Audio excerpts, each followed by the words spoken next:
What's up, everybody? Welcome to Table Stories Simulacrum. How's it going? How's everybody doing today? Doing great. Doing morning. Good? Good morning. Hi. Hi. Hello. We haven't done any shows this week on table. Brad was like, "Oh my God, it's the Table Story holiday week." There's just been so many weird things going on all week that we haven't done any shows. But it's alive. We've done it. How's it going, everybody? Welcome to the show. Stupid phone. Mute. Welcome to the show. I'm excited to do this. I didn't get to do Zero Blue Orion on Monday either with Myth, and it was.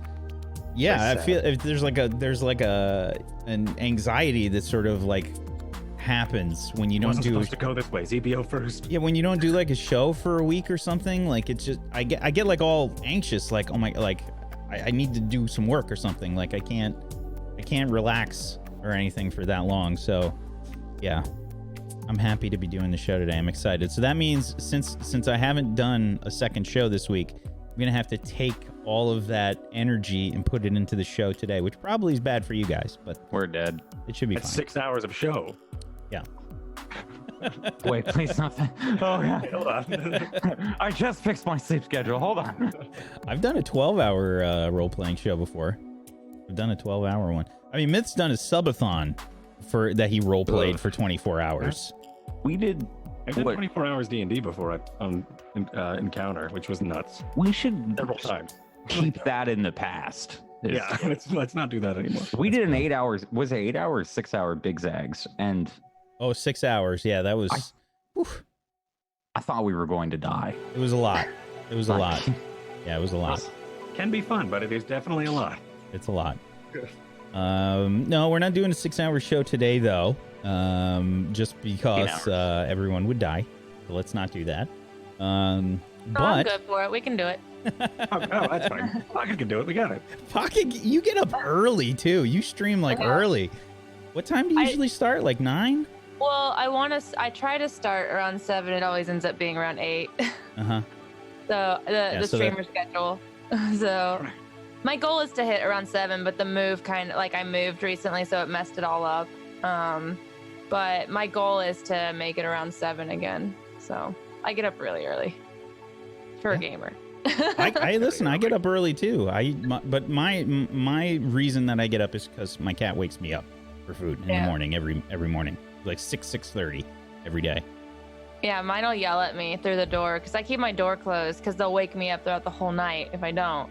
So they'll just start like howling and like I don't know. My one cat figured out that if he paws against the door, it'll rattle in the frame a little bit. And wake me up. So I'll hear like this rattling, so I know it's time to get up. So can't sleep in. See, now, if I was Jay, I'd be terrified of that. Like if Jay actually put his cats outside. Because Bosco could just ram through the door, right? Like Bosco would just leave a cat-sized... I'm sorry, do you mean my Dodge Caravan-sized cat? Your ottoman of a cat? He's been looking down at my feet like, let me up, human. Let me up. It would just be a Bosco-shaped hole through the door. Easy. No problem. Welcome to the stream, everybody. If you have not seen this show before, Simulacrum is a really weird show. It is a virtual world set in the ninth world, Numenera, the ninth world. And the players are playing themselves, playing characters. It's a weird show. And I came up with the idea a long time ago, and I'm excited that we can do this in Numenera. The show is in fact sponsored by Monty Cook Games. Thank you so much to them. If you guys want to check things out with the system, there's 2 core books: Numenera Discovery and Numenera Destiny, and either one of these can get you started with your own games. Like the whole core book can get you started. Like if you wanted to just start playing Numenera, you could get either one of these and just You've got monsters, you've got lore, you've got You've got descriptors, types, and foci, which comprise the ways you make your characters. It's got artifacts and ciphers and all these cool things that allow you to make your characters. We just did a giveaway for the set here, but if you want to get yourself some books, we still have some things that you can use. We've got some coupons for you. You can use the coupon Table Story. And Pumpkinberry fans out there can use the coupon Pumpkinberry. But not if you're you can only use it if you're a Pumpkinberry fan, which, I mean, let's be honest, everybody that's on the channel is a Pumpkinberry fan anyway. I unsubbed from her, man. She's changed. She's changed. Since she joined with Table Story. She's gotten so fake. But those are 2 coupons for you. And if you missed it, Monty Cook Games has just started up a Kickstarter. And if you do !Numenera in the chat, Numenera, I can spell, shut up. Go check out our link there for you. They've just put out a new Kickstarter for a thing called Liminal Shores. And it's all about the data sphere and glimmers and whatnot. And it's really cool. They're doing something through their Kickstarter where they're doing these things called glimmer bursts. And they are sort of like little knowledge drops. So keep an eye out for that. You guys might want to be looking at the Kickstarter event right there, because there is a glimmer burst that's going on as we speak. If you head on over there, you can put in there's some codes that are hidden there. We'll just say that you're gonna have to figure it out. You're gonna have to use your big brains. On their Kickstarter? Yeah. Oh, There's time out. Hold on. Let me see this. Yeah. Head on over to the link there. Monty Cook Games is Darcy in the chat. She can maybe help you guys get started with that.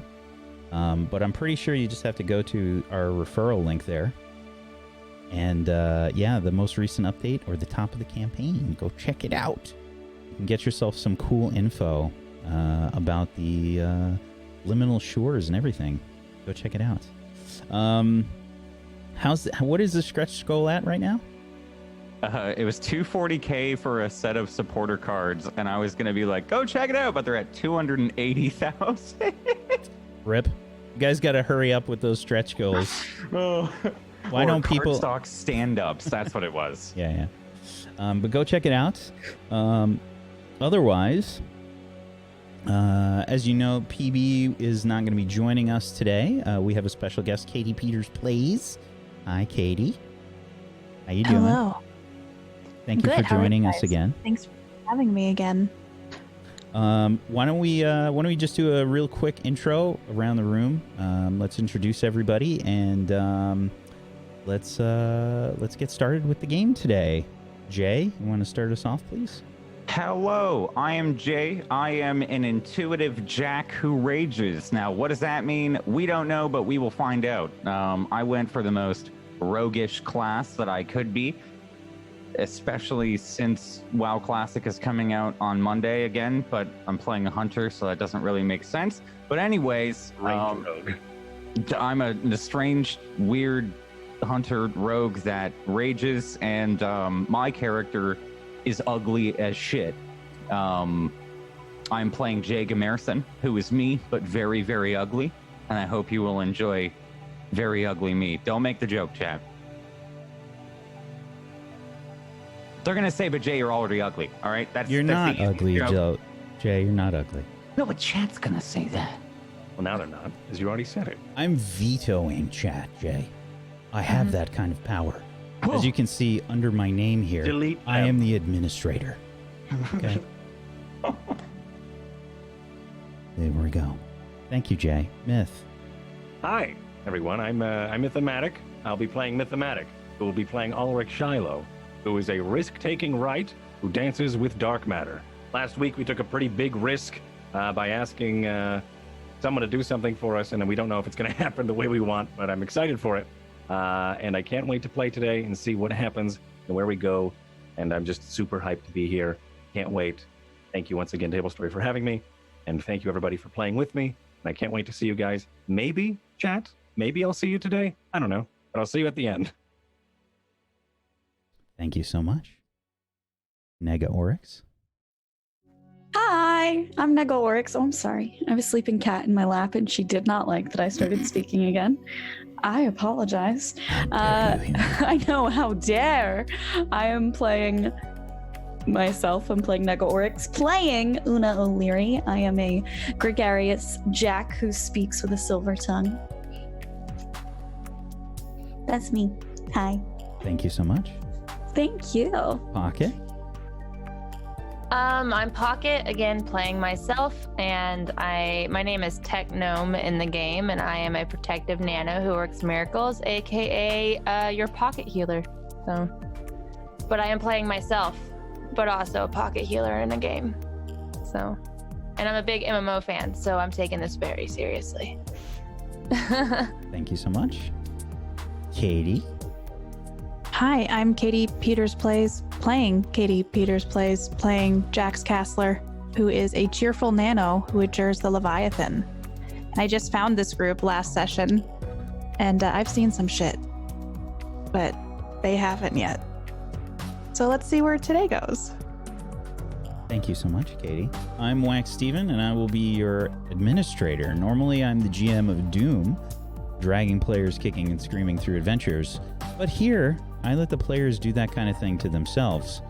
I am your humble administrator, and I also play Null, the sort of interface that allows the players to work their simulacrum, an interface with the world, sort of in-game GM. Yeah, chat. If you haven't really seen the show before, you're probably going to be a little weirded out in general. It does get kind of intense, so just a heads up on that front. The players know that. We usually have chats and whatnot after the show, and it can get pretty intense, and there's some really pretty difficult things to deal with during the show, and that was the intention with the show. So hopefully you're not super upset by it, but there is a goal here to have a bit of an emotional roller coaster. So there's some tough things that are said during the show, and I hope everybody's okay. But otherwise, if you're feeling, I don't know, a bit too too emotional or traumatized, you could probably head to the Discord and talk to some people and whatnot, and they can kind of help talk you through it. Anyway, this is a show where we do have the chat role-playing sometimes along with the show. The players don't really watch the chat because of that, and well, we'll see how everything goes with that today. Otherwise, is everybody ready to get started here? Okay. Yeah. Enjoy the trauma, chat. On the last episode of Simulacrum, the group was, I think, starting to come to terms with the fact that they are sort of stuck here in this virtual world, and they had a sort of celebration as they helped out a town known as Keford that was being sort of plagued by this horrific noise that was only the people in the town that were blind were unable to hear it, or they had to have some sort of protective earwear to stop them from hearing this horrific noise. And I mean, so loud that it would burst people's eardrums. Incredibly intense. And they helped them. And the people of Keford were extremely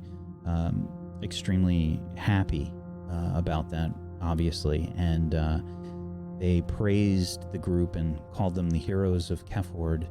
And they had a bit of a party. There was some festivities and whatnot that went on. There was a lot of drinking and some drinking games. And the villagers, the town and the group here got pretty sloshed. And it was at that point that Pocket's character, Techgnome, she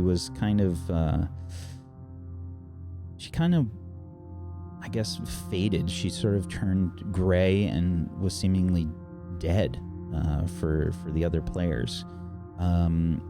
She managed to wake up during the festivities, though, completely unaware of what happened over the last few hours, as she missed all of the interactions with the Numenera and the Gazers, these spheroid-like automatons that were guarding this device. After they found the source of this, they also found themselves a device that allowed them to see Twitch chat again. It was only for a brief period of time, maybe about 30 seconds or so, but they got a glimpse of Twitch chat. And that happened before the Numenera sort of petered out. And they got a little bit of insight. There was some chat messages that were saying that Pocket might be dead, and their bodies were convulsing and whatnot in the real world while they were in this game, and that apparently everyone could still see them on their streams. Their streams weren't going down, and Twitch could not take them down. After the party, they awoke, as I think many people that have had a hangover before woke up to. It's pretty horrific. And Nega, I think, got the worst of it. I think you rolled a natural 1 on that roll, if I'm not mistaken. Yeah. You're still drunk. Yeah. Yeah. When they woke up, unfortunately, they found out that PB was gone. And they ran into Jax Castler, who had heard Pumpkinberry's name being said, who had escaped her own sort of trauma. She encountered an actual player killer, someone that she suspected of killing one of the other players in the game. She stole a cipher from this player and was able to locate the group here, and she sort of walked through a dimensional rift to get to the rest of the group. After talking around town and looking in PB's room, they found that they found a note that was written there and said that she had to leave, and they questioned about town, and they found that she left with someone on a transport ship to the city of Bridges early in the morning. They were weighing their options to determine what was the best route to get to the city of Bridges and possibly meet up with her, and they were worried about her. And they spoke with an Angulan knight, Night Seeker Ansulia, who had a she-drake, and I'll never pronounce that correctly. Darcy, if you're still in the chat, I don't know how to pronounce the Z-drake or she-drake. I'll never get it right. But they met up with this Angulan knight, and Ulrich Shiloh gave a pretty empowered speech to try and get her help. It was a really intense moment, and they managed to convince her to help look for their friend. The group had decided, I think, to head to the Gallon stable in Keford and ride across the plains to the city of Bridges after the speech, because they had suggested to the Angulan knight Ansulia that perhaps she could head that way and come back, and they might run into each other along the way. I think the group was just a bit flustered, and they didn't really know the best way to handle it, but it was a good speech nonetheless. And we left off the last session with the group heading to the stable for some Gallon. The stable owner there, by the name of Lazen, you had met previously. They had lent you some Gallon to help with the disturbance that was going on outside the city, creating the sounds and whatnot. So that's where we'll start today. Players, make sure that you have the chat closed. Chat. Actually, players, do me a favor. Take off your headsets for just a second. It won't be too long. Chat, we're going to start the RP up now.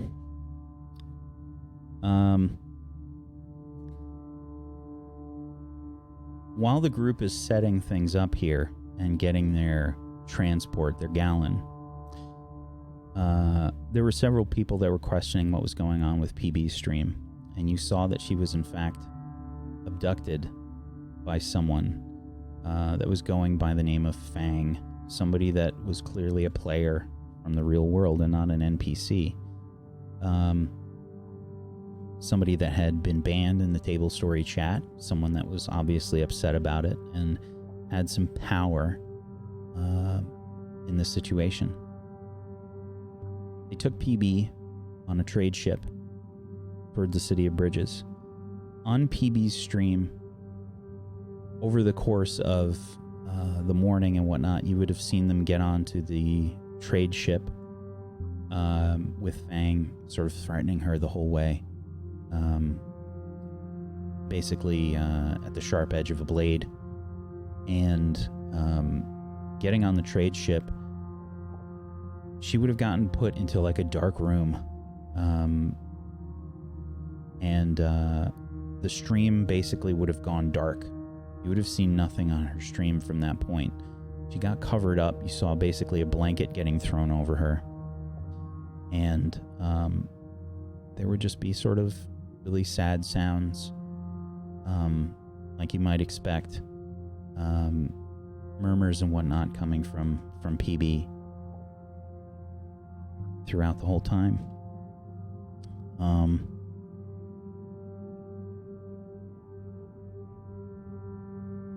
Lots of sort of begging and whatnot going on.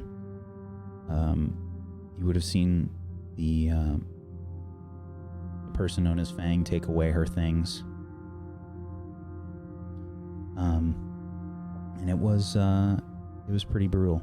And it just kind of would continue going on her stream throughout this encounter here. You might hear the occasional noise, but it's a lot of sort of sobbing and whatnot. It's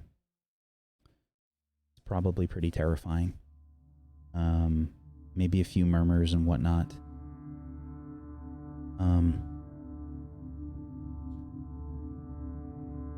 That's what you'd be seeing on her stream. Get the players to put on their headset.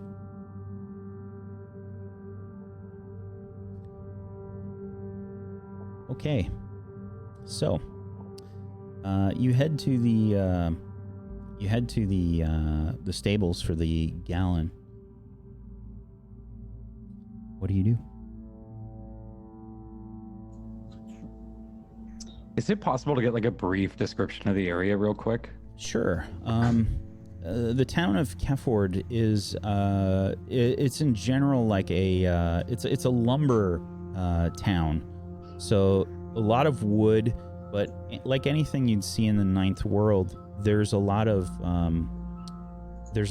like alien looking shapes and sort of technologies that are mixed in with very rudimentary construction techniques like wood and stone, and then suddenly like part of the building is a strange metal that reflects light in a really strange way, like you can't really understand how that happens, or there might be a sort of spheroid shape to a building as opposed to the way that most of these buildings would have what we would expect, like a sort of box-like rectangle building with a slanted roof, to keep the rain off of it. It's a lot of like strange structures and whatnot. There's some what appear to be some like rice paddies and whatnot that are around for the for food production and some small farms, but otherwise it's like sort of rolling hills, and on one side of the village there's a very large forest that you can see. That's you can't see the end of it, and it's sort of like on a river, so there's a river that pours into the bay. The stable itself is much like the rest of the buildings. It's probably just a wooden sort of space. Maybe there's like some thatched roof that comes down, but like simultaneously, like the like water trough that the gallons seem to be drinking out of is probably some metallic, like alien looking like remnant, right? Like it's probably just like, it looks like it could be part of an engine or something that was just been sort of cleaned out and hollowed out and filled with water. And these gallon, they're sort of like maybe a tiny, like a little bit smaller than a horse, but probably like stockier, meatier. They look like this. Yeah. I imagine there being like a giant heat lamp in this. Yeah, well, these, a lot of these terrain creatures, in the Ninth World aren't purely like reptile, right? Like they don't fit into our animal kingdoms, like what we would understand a reptile being. They might have some insect DNA as well as some mammalian DNA and some, reptilian DNA. Like it doesn't, they have a different rule book that they're going by. Their classification of animals is probably a lot different than ours. And some of them have, automaton components inside of them, that have just kind of integrated with the flesh, and trying to put them into any sort of classification would be really difficult. But in general, this place is pretty warm. I would say like it's probably like, close to 80 degrees Fahrenheit. So, it's pretty warm. Otherwise, yeah, it's kind of a thatched stable. You can see there's gallon that are in there, and they're drinking from the water trough. I'd be walking up and just like holding my hand around them, or near them, to try and get them used to me, and maybe hoping that somebody else is doing the talking. I don't know, and just immediately going over to them if there's room. Is Lezen around?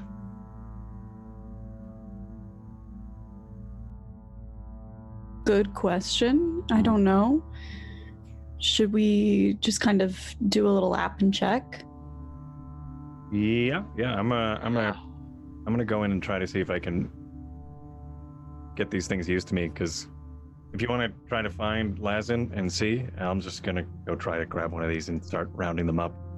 I think he'll understand. I hope. Yeah, I'll see if I can find him. Okay. And I'm just going to wander I'm off. gonna go with her because last time I was on one of these, they threw me off and I got injured and it was bad. So I'm just gonna go with her. Yeah, they weren't super kind to you last time. No, they didn't like me. It wasn't enough. No. You were almost going to get thrown off, but I caught you. But that's fine. Yeah. Yeah. Semantics. Yeah. Details. So I want to see if I can go into the structure next to where they're chilling, drinking water. See if we can find our buddy. Okay. Just looking around. I think you don't see him, but you probably hear him. There's probably some noise coming from behind the stable here.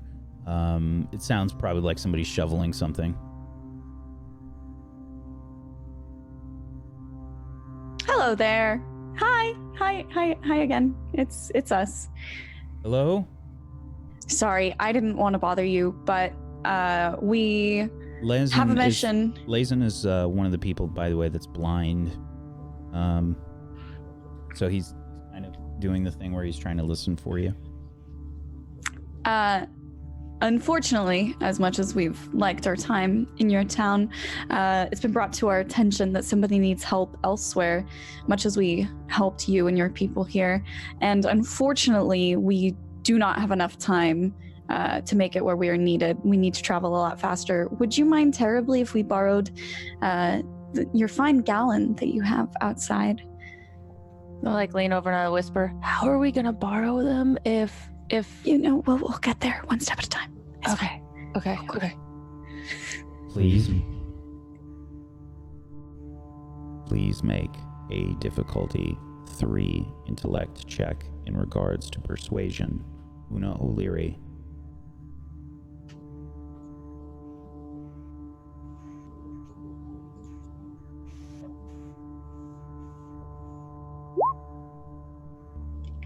You have rolled a natural 1. I don't know why we let me talk. It never goes well. I thought you had the silver tongue. Yeah, I do. Apparently the rolling well doesn't go along with that, though. Yeah, but you did good when you were drunk. I think you just got to get into your character a little more, you know? I think I need to drink a little more. Maybe that's the secret. Yeah, I think so too. We'll worry about that after we deal with this one that you just rolled, though. Okay.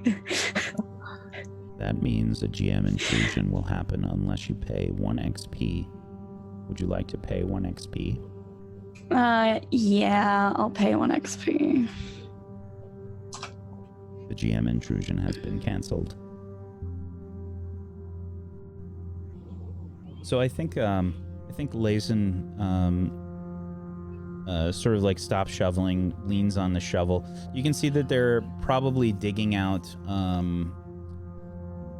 There's probably some like rocks or something, like large rocks, just off to the side of the building that they're just trying to, I guess, move or get out of there or something, just so that nobody steps on them or something. And he says, unfortunately, it is my business. We do appreciate everything that you've done for us, but it does cost money to use these creatures. A gallon. How much does it cost? Well, it's 3 shin a day.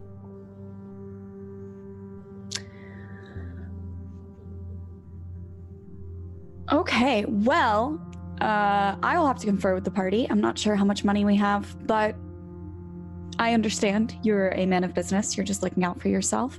Would it be at all possible, perhaps, maybe, just a little bit, to get a slight saved the town from eternal noise damnation for forever and all eternity discount? Just a little bit?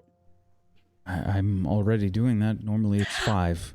Got it. Sure. Just double checking. Thank you. I will be right back. I'm just gonna scamper right back to everyone outside with the gallon. Hey, so he's not cool with us just taking them. Right. Bills to pay, mouths to feed kind of thing. And they cost 3 a day. A day, okay. A day, House of yeah. Breeze. So how do we feel about that? Do we even have... I don't even think we have that. 5. I have 5. I got 8. I only have 8. We can just borrow them and then not return them after we run out of money. Just to interject, you did tip at the party, if I remember correctly. How much would you have tipped? Good question. Probably, I was pretty drunk, wasn't I? Yeah. Yeah, probably 2. I probably only have 6. And you really like the server. So. I was real into the bartender, so never mind. I have 6. Yeah, I don't know. I mean, how much time do we think this could take? A lot of time anyway. We don't want to bet on the fact that we'll make more money while we're over there. I don't think I make any money at all. What about we could just business trip? I feel like I don't know. I don't know. Let's just pimp out Gamerson, while we're there. Yeah. I don't know if anybody. I mean, sell me. I mean, it I works. have a body to love. Well, no, I was talking about like manual labor, but I mean, I guess that works too. I mean, I guess we could do that, yeah. I mean, yeah, I'm up in my might score, so we can. Yeah, see, I'm not, so I wouldn't be much use. I could heal people, do miracles, maybe small miracles. Turn water to wine, walk on water, maybe. I have a suggestion. Speed us up. Is that a miracle you can It's do? the same suggestion that I made. Why don't we just pay for these and then go and figure it out after? Because we don't want to steal. The last thing we want to do is like go from hero to thief, It's not stealing if we like buy for a week and then just like, oh, sorry, we took 3 weeks to get back. Here's some money that we made on the way to make up for taking 3 extra weeks. But at the same time, we're gonna have no money then. Like no money with us. Idea. Jay, you and I are Jax. We have that lucky break thing.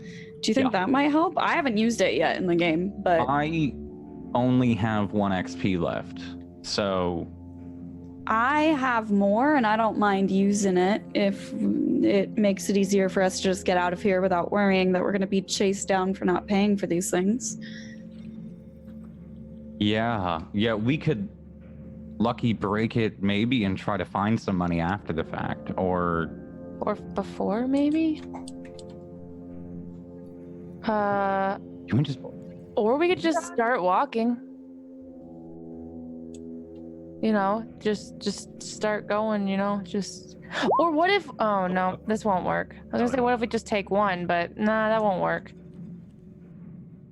Yeah, I mean, we could take 2, and maybe could we ask if 3 of us would fit on 1? Do you think? Wait. What? I know. I think you're right. We can use the lucky break thing. We can. Okay. There's got to be a way to word it. Hold on. No. I'm going to use my player intrusion. Jacob Lucky break. Emerson. You would like to use the player intrusion lucky break. Is that correct? Yes. Your lucky break allows something unexpected to happen that is to your advantage. A rope your opponent is hanging from might snap. The person you're debating in front of an influential Eon priest may trip or forget what they were going to say, or something that was supposed to last only a round or 2 lasts a little while longer.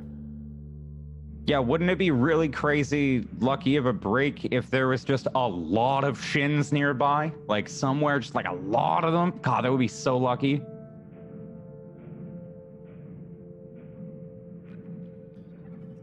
Please. Preferably like 10 feet away. Okay, so,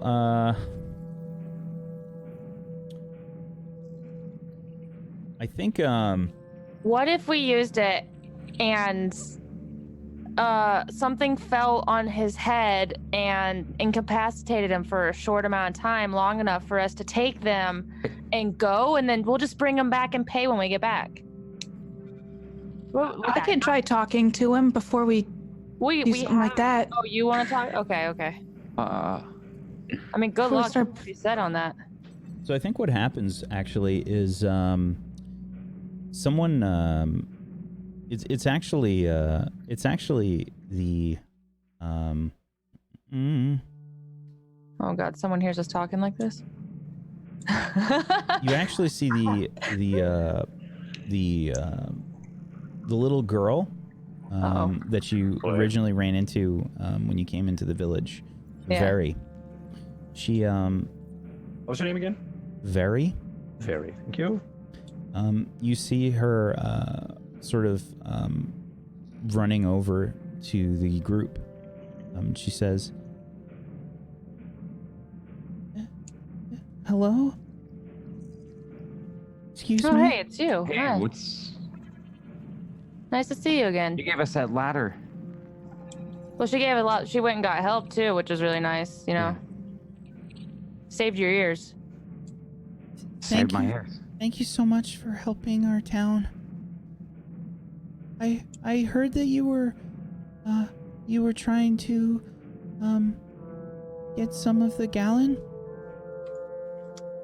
Yeah, we are. What's up, ladder girl? My name is Her name's Very. Thank you. Very. Sorry, Very.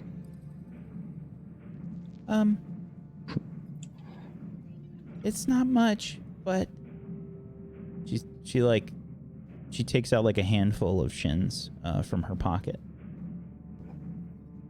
And she says, "You made it so the noise stopped. I don't have a lot, but you can have this." Thank you so much, Very. Thank you. This helps us so much. You know, there was a woman with us that we're actually trying to find, and this is going to help us find her. So thank you so much. What a lucky break you've given us.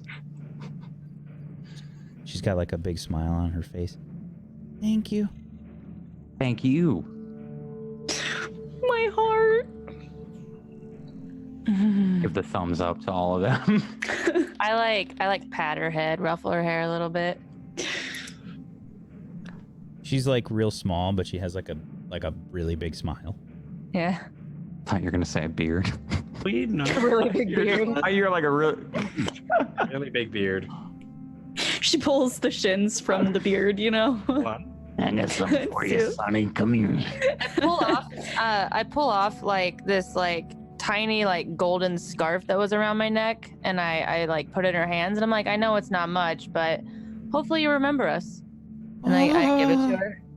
She like smiles and she's like holding it, and she like she's like running around. The scarf is kind of like trailing behind her. There we go. Thank you. It's so pretty. Looks great on you. Thank you. She's given you 16 shins. Oh dang. I'm gonna. What if that was for her like college fund or something? Yeah. I mean, she can hear now, so at least she has that going for her. Yeah. She's allowed to. She can download some ebooks. You know, at Audible. And I think we saved her money. I don't know. It's not. There's no morality to it. That was a lucky break. Good idea. Thank you. That was a I good idea. say if we have any other lucky breaks over the course of this trip and we fall into some money, we should bring some back for her at some point. Yeah. Just in case it was her college fund, like you said, Katie. Right. And just in case Yeah. the guilt catches up to me a little I mean, bit. have you guys looked around? I don't really see a college around here, but I could be wrong. You could start one. Start one. I don't think she could start one with 16 shins, but Not yes. anymore, because we know. Yeah.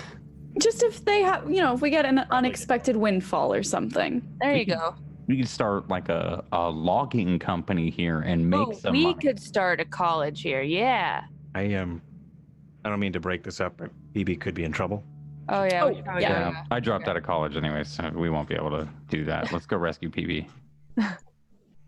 I can try to talk him down maybe in price. I don't know. Oh yeah, that sounds like a good idea. Might I suggest just telling him the truth? Work He with what's her face? He did say that he was already giving us a discount. He said normally it's 5 a day, and he was giving us 3. So I think we should let her. We just found her. I think we should let her talk. See if she can talk him down, because the silver tongue isn't working right now. So got to get more Sure. revenue. Yeah, I do require alcohol for the charm to be turned on, apparently. Well, I can try. I mean, I have that making friends skill, so I wish I had that skill in real life when we were still back there. same. Would've been great. Well, maybe he'll give it to us for free, and then we'll just have an extra 16 shins. But if not, maybe he'll give us them all for 16 shins. Then the guilt will catch up with us. Mm-hmm. Hey, we gotta go work quick. I'm gonna go. He's in a barn, or is he just outside working? It's like a stable. Okay. He's off to the side. He's kind of like prying up like a pretty large sized rock with a spade. Just kind of cracking it into the ground and trying to leverage out the rock. Awful sound of shovel hitting stone. Mm-hmm. Scraping. Yeah. I'm gonna. Nego, what was his name? Great question. And now we know why the silver tongue didn't work, actually. So, about that, does anybody remember his name? Lazen. There you go.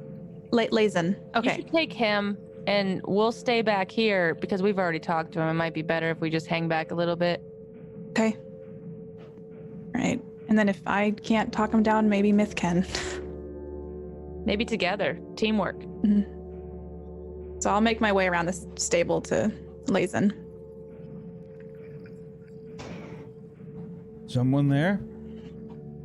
Hi, Lazen. How's your day? It's fine. You got a beautiful herd of gallon over there. Thank you. Um, Can I help you with something? Yeah, I was just wondering if we could borrow them for a little bit for free. Who are you? And then I'm Jax Castler. I'm new around these parts, but these fine folks helped save your village from an awful sound, apparently. All right. We're going to save a friend. We don't really know, but we think something bad happened to her, and we just need to get to the city as fast as we can.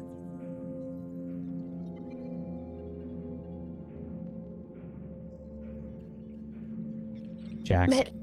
I yell whisper, mention the part where we don't have a lot of money. We're broke. No, he heard you. Jax Castler, Oh. please make an intellect roll in regards to persuasion. This will be a difficulty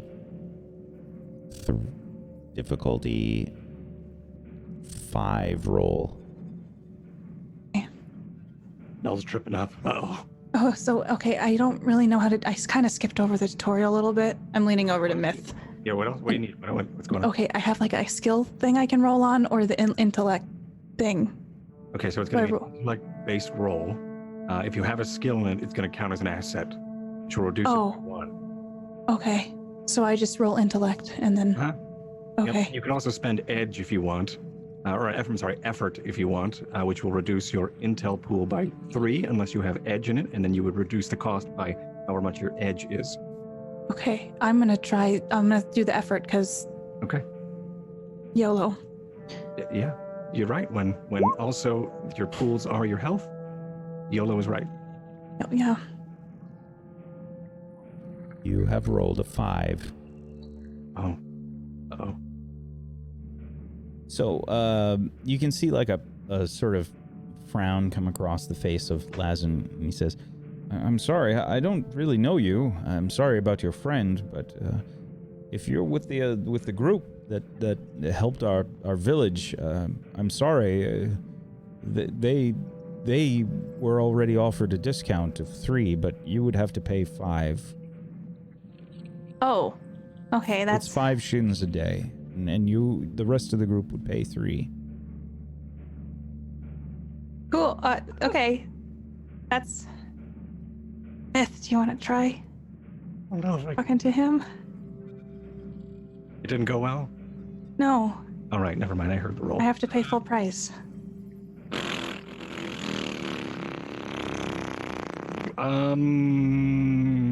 yeah, I could try, but I mean, he's probably just now gonna get very frustrated. And that's kind of what we'd be fighting against. And I think if I know the game well, it's gonna be a +6. Right. Can we work together? Is that something Right. We would be able to reduce it, but once again, he doesn't know you, so I don't know how much of a benefit that is. I worked at a bar, and I know how annoying it is when you say no to one person, and then the drunk friend comes over, and then they start begging for their drunk friend.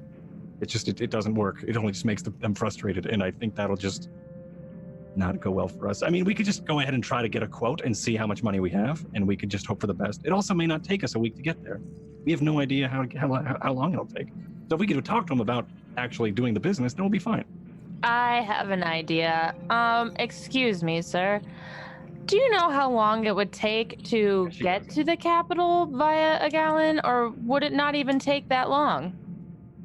Because they're fast. To the city of Bridges? Yes, Bridges, yes. Well, it's about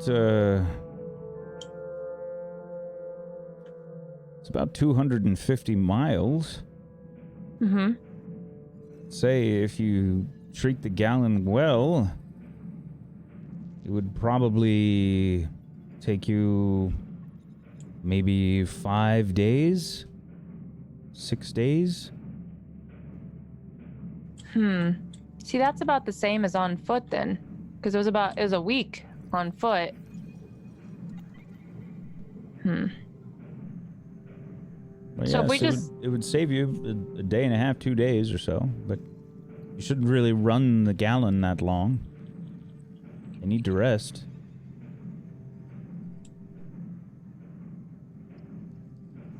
I look back at the others. I'm gonna walk back over to them. It kind of sounds like we're not gonna save that much time. And honestly, if we walk, maybe, is hitchhiking a thing here? Maybe we can find a cart to hop onto or something to save time along the way. Didn't we say that we should just take a boat? It'll take 4 days. 2 days of waiting, 2 days of getting there. We gotta go. We should just jump on these horse things and go. If they're gonna save time, that's 2 days. But yeah, but it sounds like he's saying that it's going to run them into the ground if we do that. They're not going to be able to make the return trip, and then we're going to have to pay for 4 dead lizard dogs. Or we have to pay for the time over there while they're resting. Yeah, I think this sounds like way more trouble than it's worth. I say we just start walking, and we could try to hitchhike. That's a good idea. We are in a farming town. Their commodity is mainly lumber, and if this is the city of Bridges, well then who knows? Maybe they need lumber. So I guess, and if it's Have you stepped away from Lazen? I was never close to Lazen. I think we are. Yeah, I think it was presumed Katie walked back out. And then whoever goes and talks to Lazen is goes around the corner to talk to Lazen. At least that's where I was going in my brain. Yeah, I walked back over to Myth after. Whatever it is, we should go soon, like you said. I'm good to just start walking. Are you guys good with that? As much as I hate it, we need to get a move on now, or we get a gallon. And I think we should just go now. And then, like I said, if we see a trade, a caravan or something, maybe we'll hitchhike. I don't know, but we have to go with my instincts. Well, then let's go. Everybody, let's just go. Start walking. Yeah. Also, we can't take the boat because the boat gets here in 2 days. So we've already wasted time. And Suela won't see us. Yeah. Cool. Let's head out. All right. West-ish. West-ish. Yeah. I don't exactly know where it is, but I do remember on the map that it was west from where we were. Jax, and I guess this is directed at Jax. Have you used any of your esoteries since you've been in the game? Esoteries are like the nano spells. No, I have not. Okay. Techgnome. Hi. When you use your esoteries, you have basically a connection to the data sphere. You have a way that you sort of understand much of the nanotechnology that's moving around in this world. Okay. How do you think that you perceive that? This is gonna sound so corny, like the Matrix. I would picture it like it's a video game that we're stuck in, that's now the real world. Like this is now our world, but like things get overlaid with like just it gets mapped out and it shows like all the beings around and how they're connected, and it's like we're all one. And how, I don't know, I would imagine that's some like kind of how it is, and it's all connected in my brain. Even though I don't fully understand it, I just got like hit with it, randomly while I was on a ladder. So I think you can probably see what most people can't see, which you can actually see nanites and things moving about. Now, obviously, normally they're microscopic, but you have some way that you're able to perceive them sort of moving about, floating through the air and whatnot. You see them sort of moving on currents. And the longer that you've been here, the more aware of it you've been. Okay. It's been like a it's just been, you're getting like acclimated to it. You know, maybe at first you might have thought they were just like bugs crawling on the rock or something, or yeah, kind of like fireflies or something. Yeah, but it's very. I think it's very sort of almost a detached kind of feeling. You just kind of see stuff floating around. Is that pollen? No, those are little nanites that are moving. Trying to wave at it, see if I can like disrupt it. Yeah, it does. It kind of like you're moving your hand through smoke almost. And when you put your hand through, when you concentrate on it, you can feel your hand like moving through them. Oh. And I'll leave it up to you how that feels. But I think all of you might notice her sort of swatting at the air here and there, or sort of catch her sort of like looking at her hands or whatnot. Ever since you sort of woke back up from that gray state that you were in, there's been a certain level of communication that's been happening. And I think for you, there's probably been a few times when people have been talking or whatnot where you have to like ask them to repeat themselves or what. But you know how sometimes you can hear birds in the morning and it seems like they're talking to each other? You don't really understand what's going on, but you may be able to understand a mood or a situation that's happening just by the way that they're sort of chirping, like danger or something along those lines. Yeah, or like a warning of something coming towards them. There's a feeling like that that you have.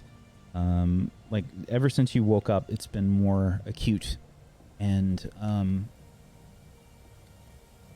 would almost feel like it's getting like, I wouldn't say louder, but just so obvious it's starting to get like annoying, and it's like, oh, why can't I just see normal? Like, what's going on? Am I malfunctioning? I don't.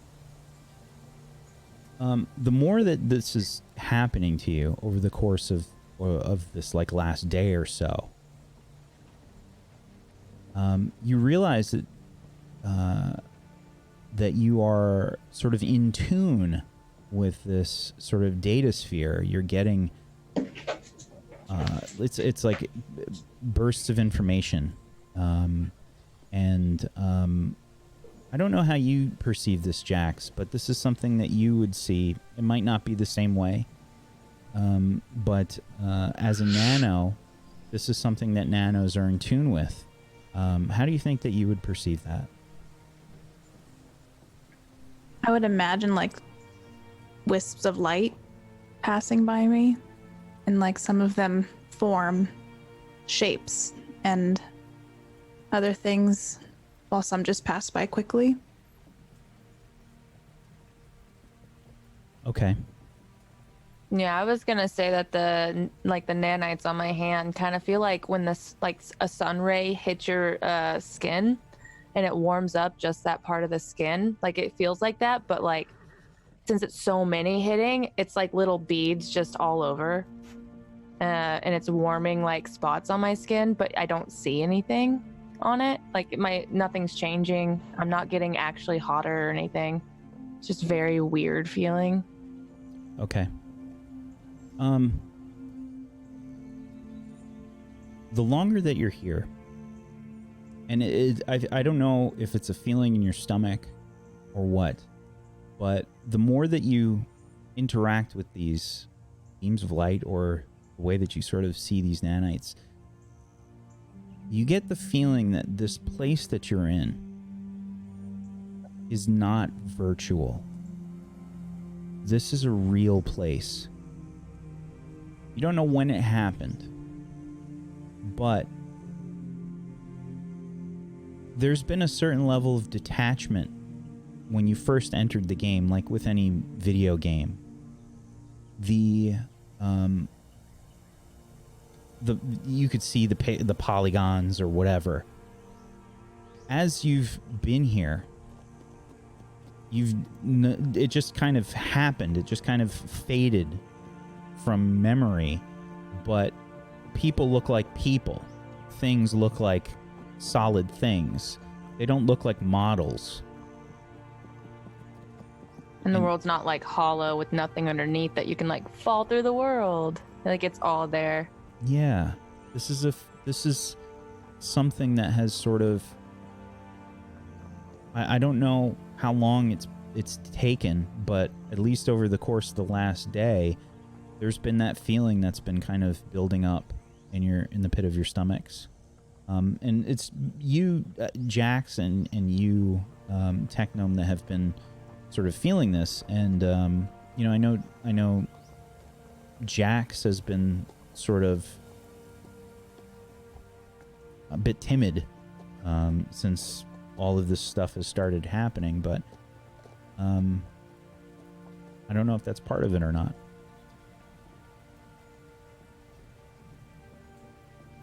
So you guys are leaving the town? I'd say I keep it to myself. Yeah, I would keep it to myself for now because I don't fully understand. Like I think I know in my gut, but I don't want to like admit it to myself yet. Just like, oh, this is in my head, like this is an interesting part of the game. I didn't know. Is this just what my character does? Like what's going on? But in my gut, it's like I know. So it's just very weird for me.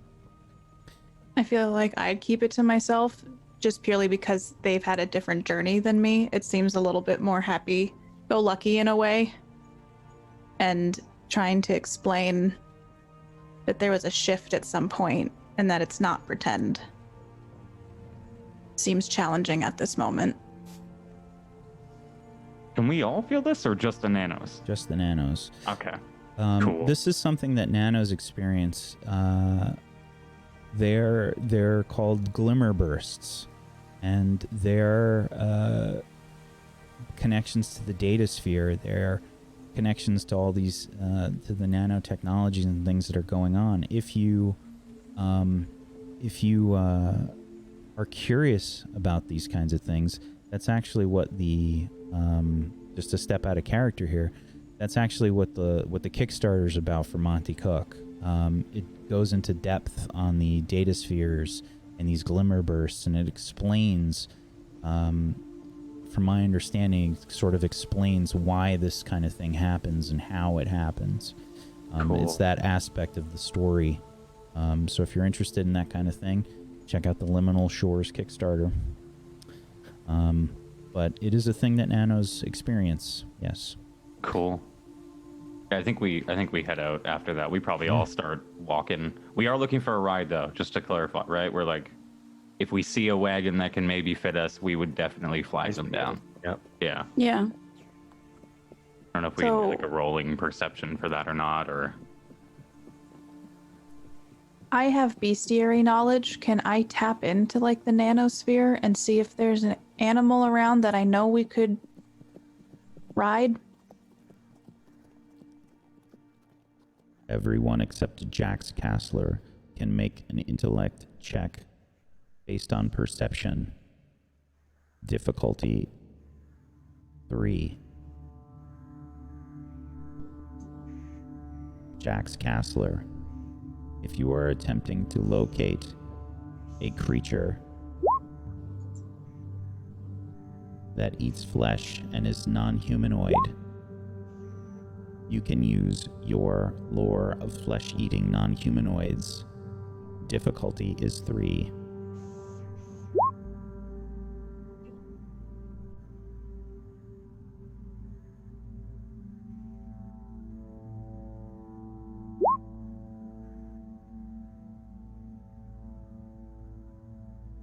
Okay.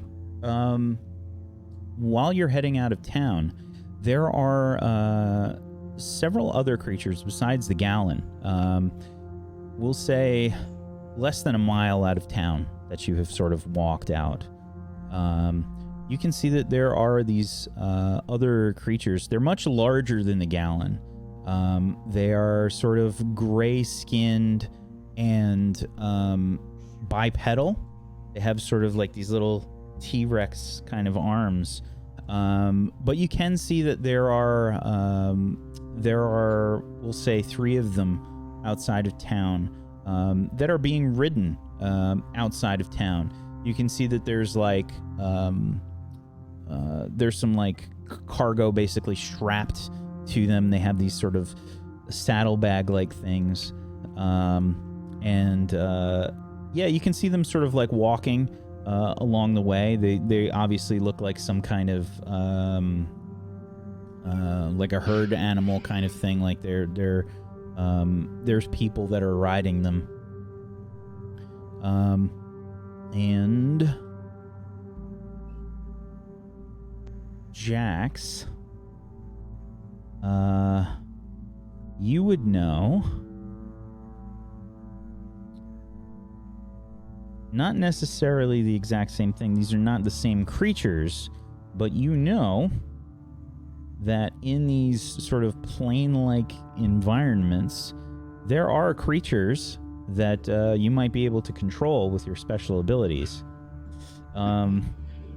Specifically, there are some really scary creatures that you might be able to control. I have to find them. Hold on.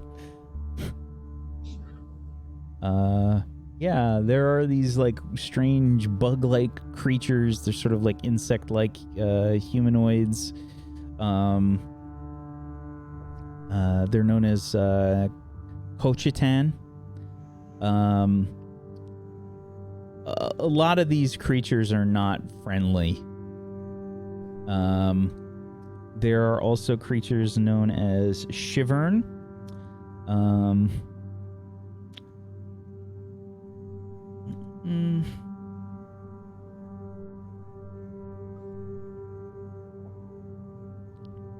They are essentially shadow creatures. They're sort of humanoid-like. They're not exactly the best to ride or anything along those lines, but they are around. I mean, these aren't things that you see right now, but you know that they might be findable on the trip. There's also Umem. Nothing really friendly, though. Are the bipedal ones flesh-eating? No, they have nothing to do with that. If you want, everybody can make an intellect check based on beast knowledge.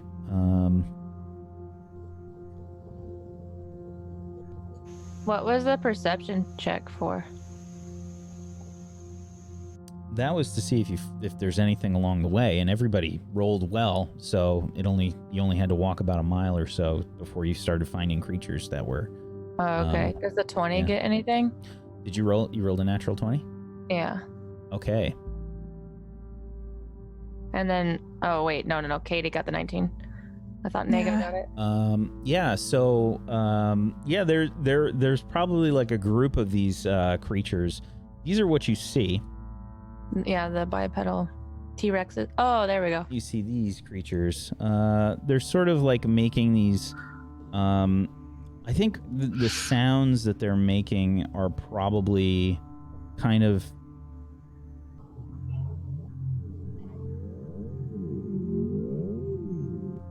That's fucking sort of terrifying. whale-like kind of noises. They're being I was gonna ridden. say, I imagine a whale-like thing with them. Yeah, Cool. love it. But you would know, Techgnome and all of you, just by looking at these things, you immediately kind of recognize what these are. The information pops into your brain. These are Anin. They are essentially creatures that they're sort of like pack animals. They're domesticated creatures that sort of roam these lands. I love them so much.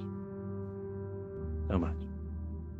But yeah, they're making this kind of whale-like sort of noise as they're moving about. Can we ride these things? Yeah. Like they are? I mean, yeah. Do you see how many?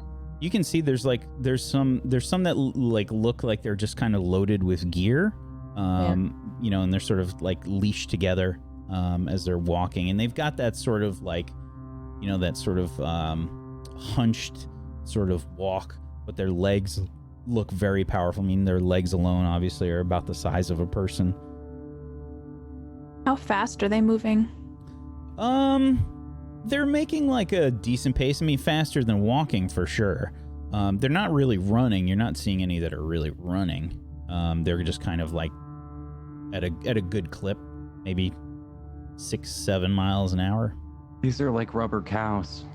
They're like Ducky from Land Before Time. Exactly what they're like. I love Ducky. Stone on our parasaurs. We could try to ride that. I mean, I can control. Everything's adorable. There's You can people what? riding them. I mean, it looks like there's people that are. They have several of them that are just kind of like leashed together. There's 2 or 3 people on the back of one of them, and they're sort of loaded down with some gear. I think that you probably see that they have like a bunch of kindling and stuff, and some firewood that they've got strapped to the back of this thing. Also, maybe some other foodstuffs and whatnot. Bags of rice, those kinds of things. Seems to be their heading.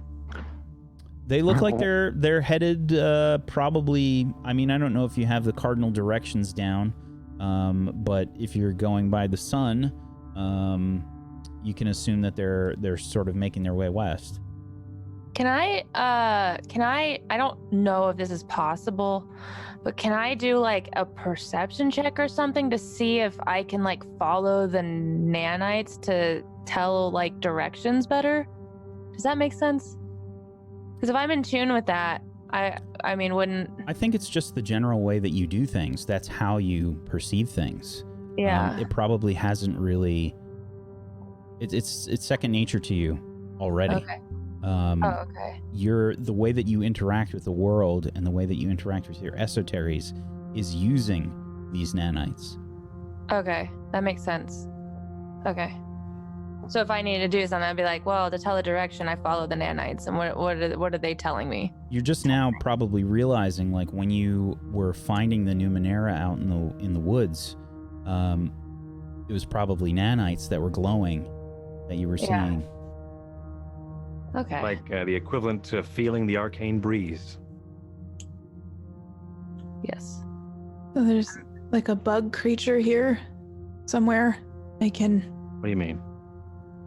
That sounds Or promising. is that a question? It eats flesh, so I don't know if that's a good idea. Cause like, what if I don't roll well? Why don't we just go ask I mean, I'm assuming we can ask about these. I mean, we only need 2 maybe for all of us, maybe less. I guess it depends if they have gear on them or not.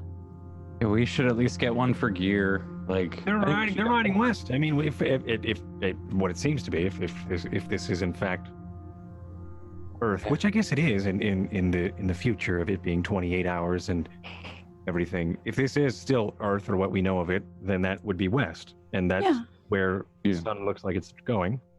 So I think we could try and see if they will just let us Tag along? Okay, I got a great idea. Why don't we flag them down like this? I'm gonna start waving my hands, and you do the talking, Mega. Yeah. That has not been working for us so far. I say we let Myth do the talking here. I think that his character,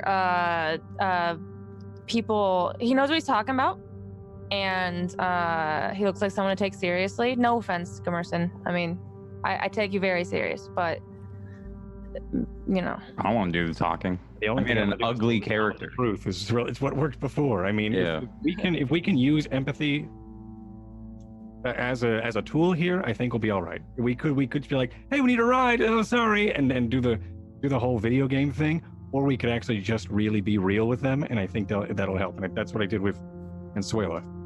I mean, I have a hunch that we should just treat this like it's like something that we would want in the real world, and Right now, this is the real world. We would just be The thing. real with them.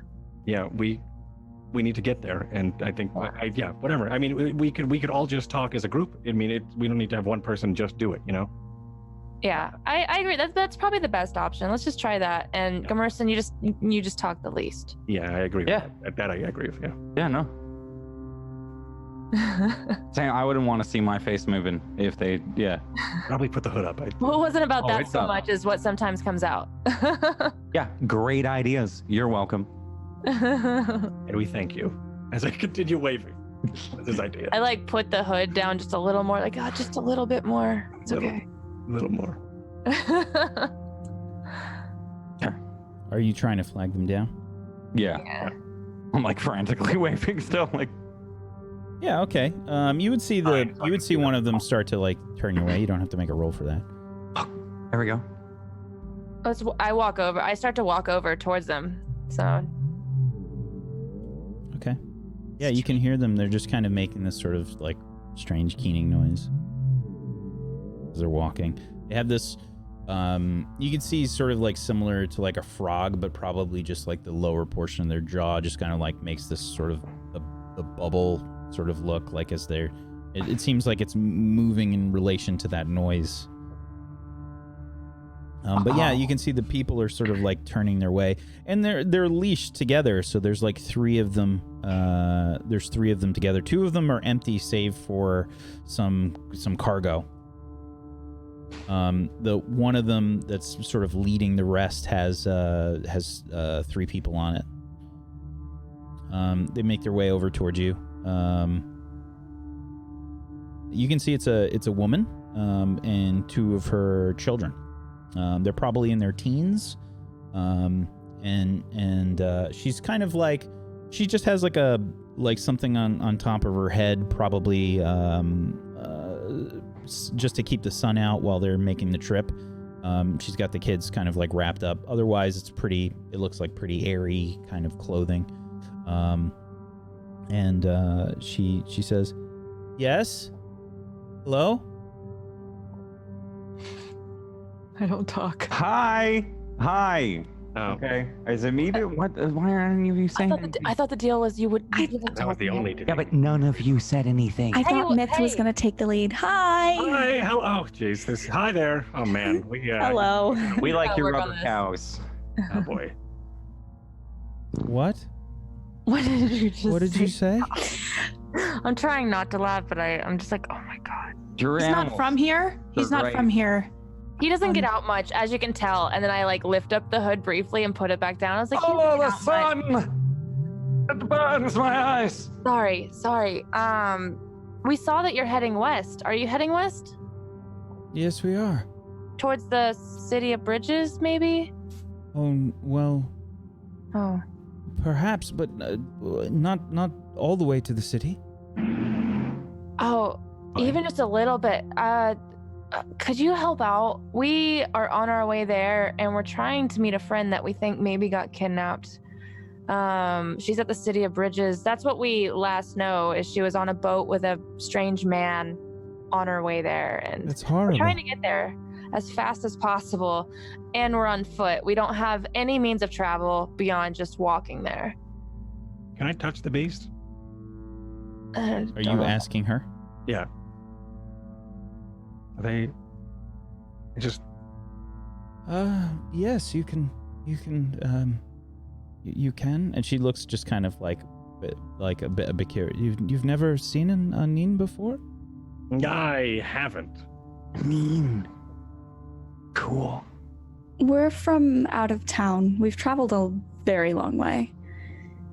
And we're worried if it takes us any longer to get to the City of Bridges that we might not be able to save our friend in time.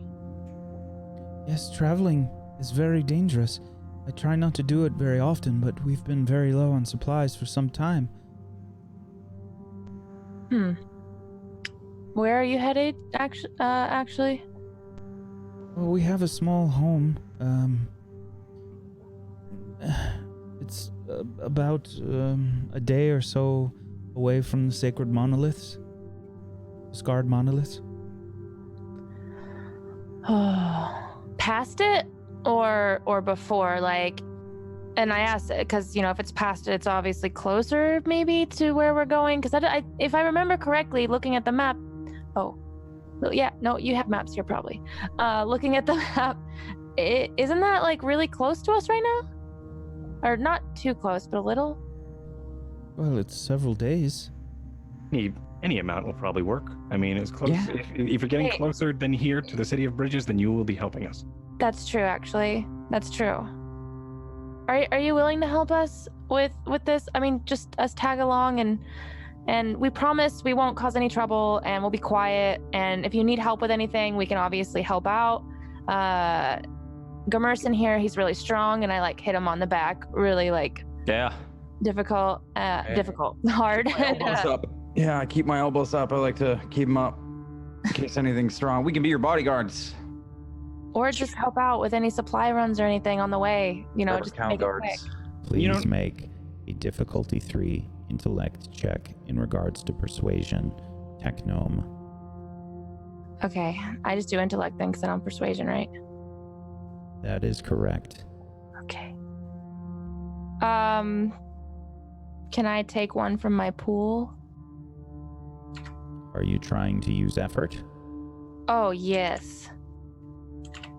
If you are trying to use effort, you have 1 edge in intellect. Since you have 1 edge, instead of the normal 3 points required to use effort from intellect, it will only cost you 2. Okay. I'm going to do that.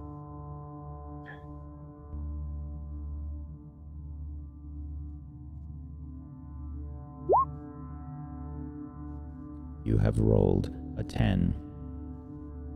Barely made it.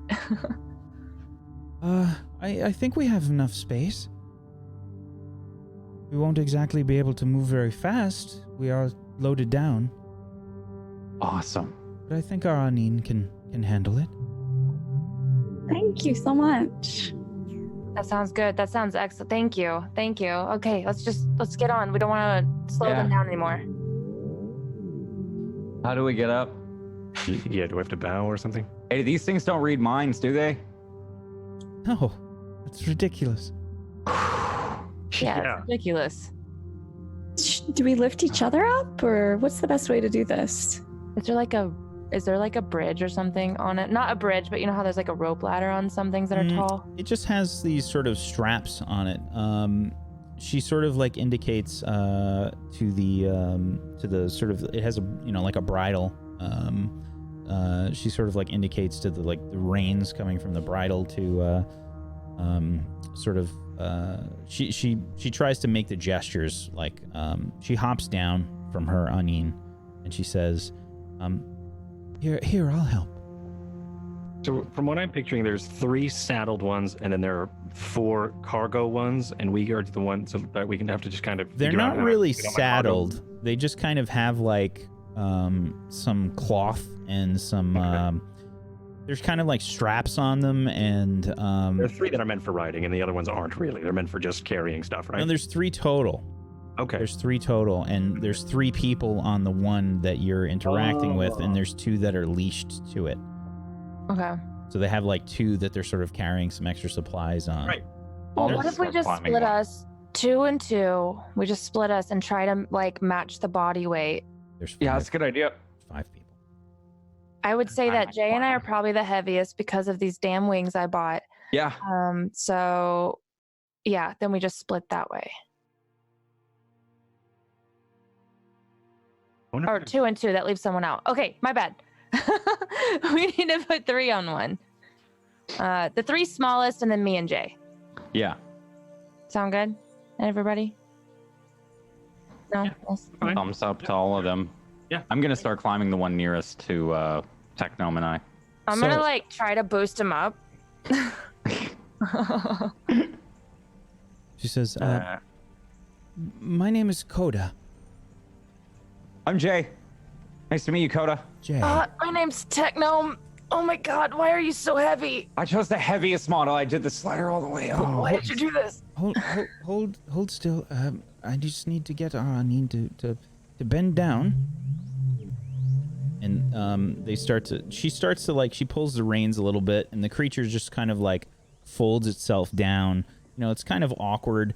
It's kind of a cross between like several different animals, right? It's kind of like a cross between like a camel and a frog and a what? Dolphin with its sounds. Yeah, it's yeah. Beluga. Whale. Yeah, Yeah. it's a strange kind of I love it. experience, but she sort of pulls it down. And with her help, the difficulty is a 0 basically. So you guys can get loaded. It's packed. Getting onto these things. I mean, they're loaded down. I mean, they were getting supplies, so it's just kind of it's not comfortable by any means. I introduce myself. She helps us. Ulrich, thank you very much, by the way. You're welcome. Whatever I can do to help. It sounds like you've been through a lot. This is my son, Sem. Sem, say hello. Hello. Sem looks like he's probably like early teenager. She says, Sem, go help the others with our other Anin. Show them how to get on. You hear that like that sigh I'm so happen. comfortable already. Yeah. And she says, don't make that noise. You help them. Thank you, Sam. Thank you, Sam. And this is my daughter, Dani. Hi, Danny. Hi. She looks a bit like timid. She's younger. She's probably like 8 or 9. Thanks for letting us ride these Anins. These are beautiful, by the way. They're making you feel it like vibrate through your body, like as the sound happens. You know, like it's Cool. it's a little bit of a Jurassic Park, Yeah. you know, Very kind of moment. Sonar-y type creatures. Yeah. I want to do the Dr. Grant thing of leaning on it. And Oh, yeah. see it. I mean, it's kind of a leathery / scaly, slimy kind of feeling on wet there. leather. Yeah. Gross. It's you know, you feel the breathing and you know, you feel a pulse. Why does this thing feel like an onion? Like an onion? Yes, an onion, and they're named Anin. When she says it fast enough, it sounds like my onion. Are you just hungry? For onions? We haven't eaten in a while. I don't know where the onion comparison's coming from. Feel like an onion. I hate cutting onions. They're slimy. They're weird. Oh, I like onions. Man, I wish they had. Whatever. Yeah, I'm not gonna. Yeah, yep, onions. Well, they have rubber cows, so they might have onions. So, tell me about this. You're from the Scarred Monolith area? I mean, a day out. I guess that counts as an area. Yes. As she's helped you like sort of climb up with Sem, Coda starts to walk back towards her knee, but she'll turn her head and kind of look towards you as you say this. How is that area? Like, just the name of the Scarred Monolith just sounds very intimidating. And though you live close enough to it, is it not as horrible as it sounds? It just sounds intimidating. Well, there are many Gallon that live nearby, but no, they're Strange to look at, sure. Gallon, you say? Like wild gallon? Oh, yes. There's many herds of Gallon. Look at everybody else with. You have to be very careful, though, if you interact with them. Wild herds of Gallon they can scare easily. Are they easy to tame? Not exactly, if you don't have any practice. Hmm. I have cats. I don't know if they're similar. Right? And cats are easy. What is a cat? It's a lot like a gallon, but just like really small, kind of like, and you can bring it indoors, and yeah, they're just very domesticated and sweet. So Hairy. yeah, definitely hairy, but you know, similar shape and build and all that. They're from where we're from, so Yeah. Strange. I've never They heard really of a are cat strange. before. gosh, Up, I wish, up, yeah, up. I wish I could show you. And she'll hop onto to her Gallon and is everyone ready? Ready when you are. I think so. Go over, Merson. Took up so much room. Stop shoving your wings. I'm sorry, they're big. I can't help it. Just like you're big. Yeah. Everyone comfortable? I didn't make my No. wing slider the max. We're just So bitching. much rubber cow. I think as comfortable as we're going to be. It's Who's in the middle? definitely not comfortable. I mean, it's lumpy, and you can't. I mean, you can't really get your legs over in a comfortable way. You know, you're always like askew a little bit. The side saddle? They're really wide too, right? So it's like your legs are like Yeah. Yeah. Further out than they should be. Yeah, yeah. I mean, you going side saddle is a possibility, but you have to be. You're constantly adjusting. It's not I a comfortable actually- ride. I finally end up where I just lay across it like this, with my feet dangling off the That's other nice. side and my wings up behind me, so that way they can't like knock into anything. And I'm just like, the wings are counterweight to her body. yeah. These creatures, like- these creatures are being led. Coda's leading them with her Gallon, with her Anine. So, you're not really rushing at any sort of a fast pace here, like when you were rushing through the forest. So there's no roll that really has to be made to control these animals. And you start your way out. Is anybody trying to do anything? Because we'll do a bit of a time skip here. Just a rolling perception is what I'd usually be doing. But I'm looking at the nanites. I'm trying to study the nanites because I'm still trying to understand them better, even though I'm getting used to them, and I'm slowly letting my gut take over, my gut feeling. Okay. That's about it. My character's always tinkering. I am doing recovery. Sorry. Yeah, I'm probably Oh. gonna do that as well. Ooh, I want to do a recovery as well, actually.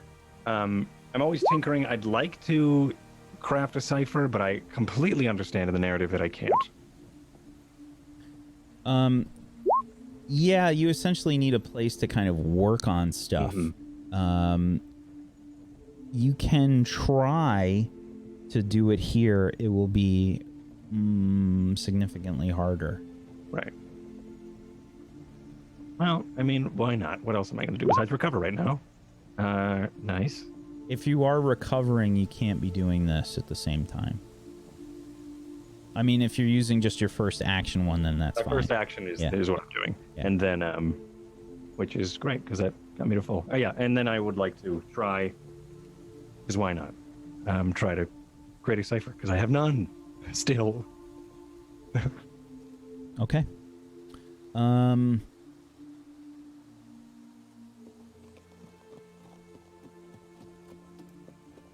Jay Gamerson, Una O'Leary, Jax Castler, please make intellect check. Please make intellect checks based on perception. The difficulty is 4.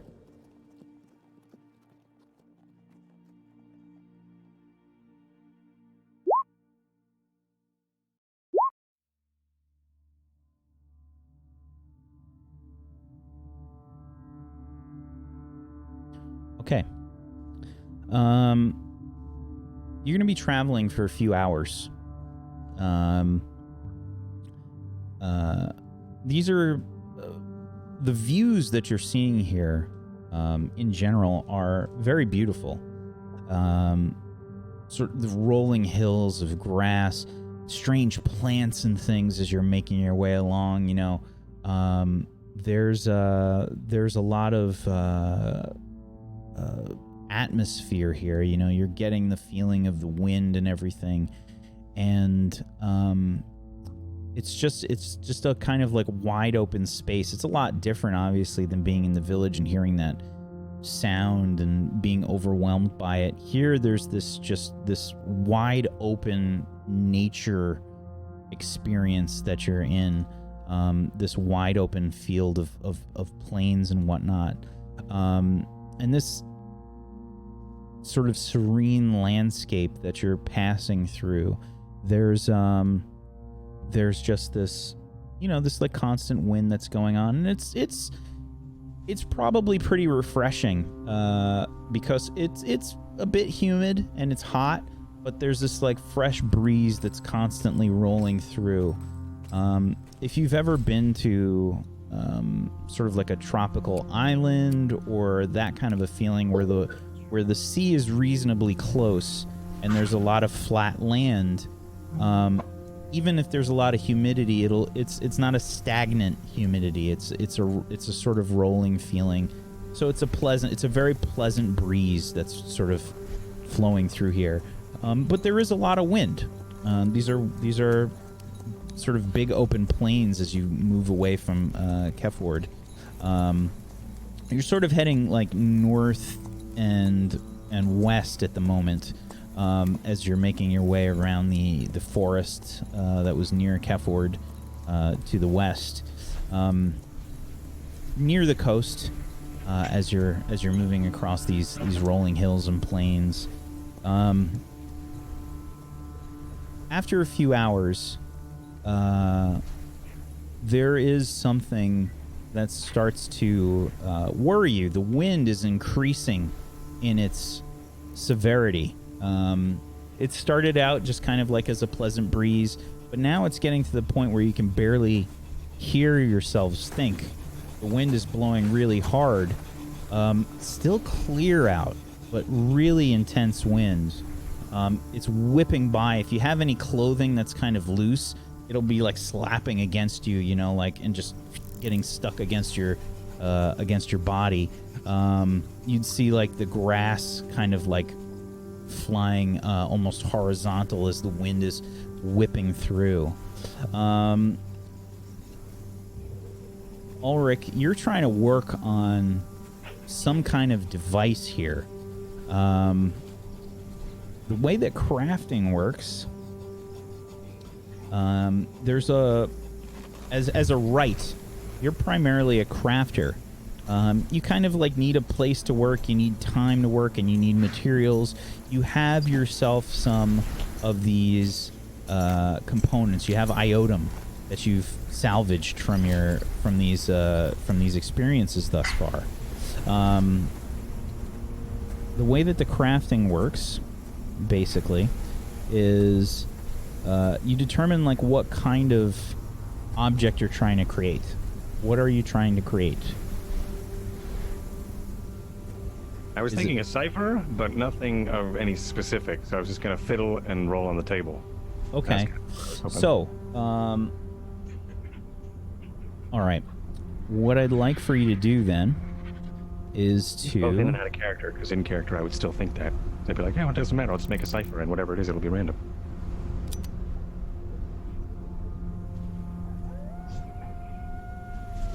Ulrich Shiloh. It seems like you are trying to craft a cipher. Is this correct? Yes. Please roll.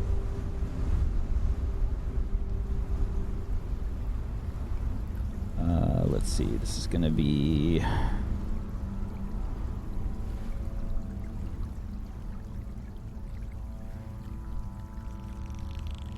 AD 100. Followed by a D6.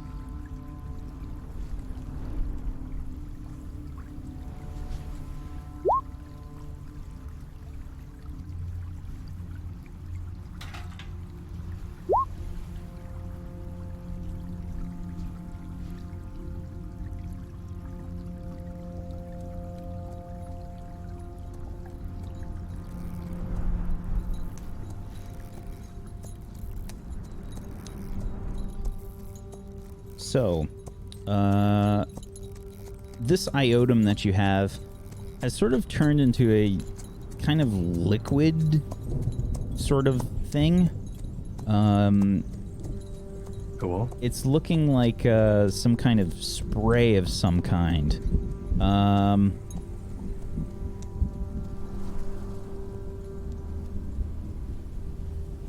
Please roll a difficulty 5 intellect check in regards to crafting Numenera.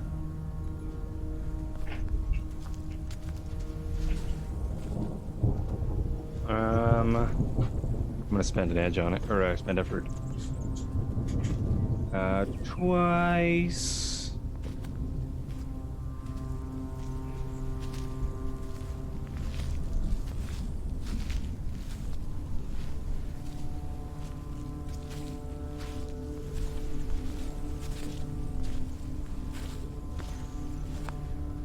If I'm trained in it, is that an asset?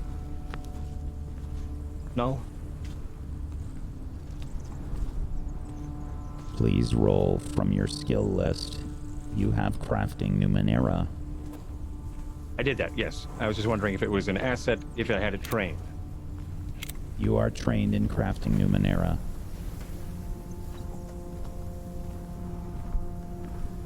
There are no further assets. Thank have you. Rolled an 18. So, as you are doing this, it just kind of comes naturally to you. You're creating some kind of container. The iotum, you sort of break it apart. I don't know how you do it.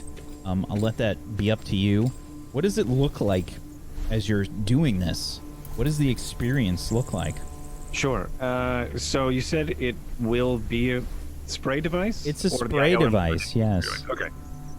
So You are creating, essentially, a slash retardant spray. slash retardant spray. Okay.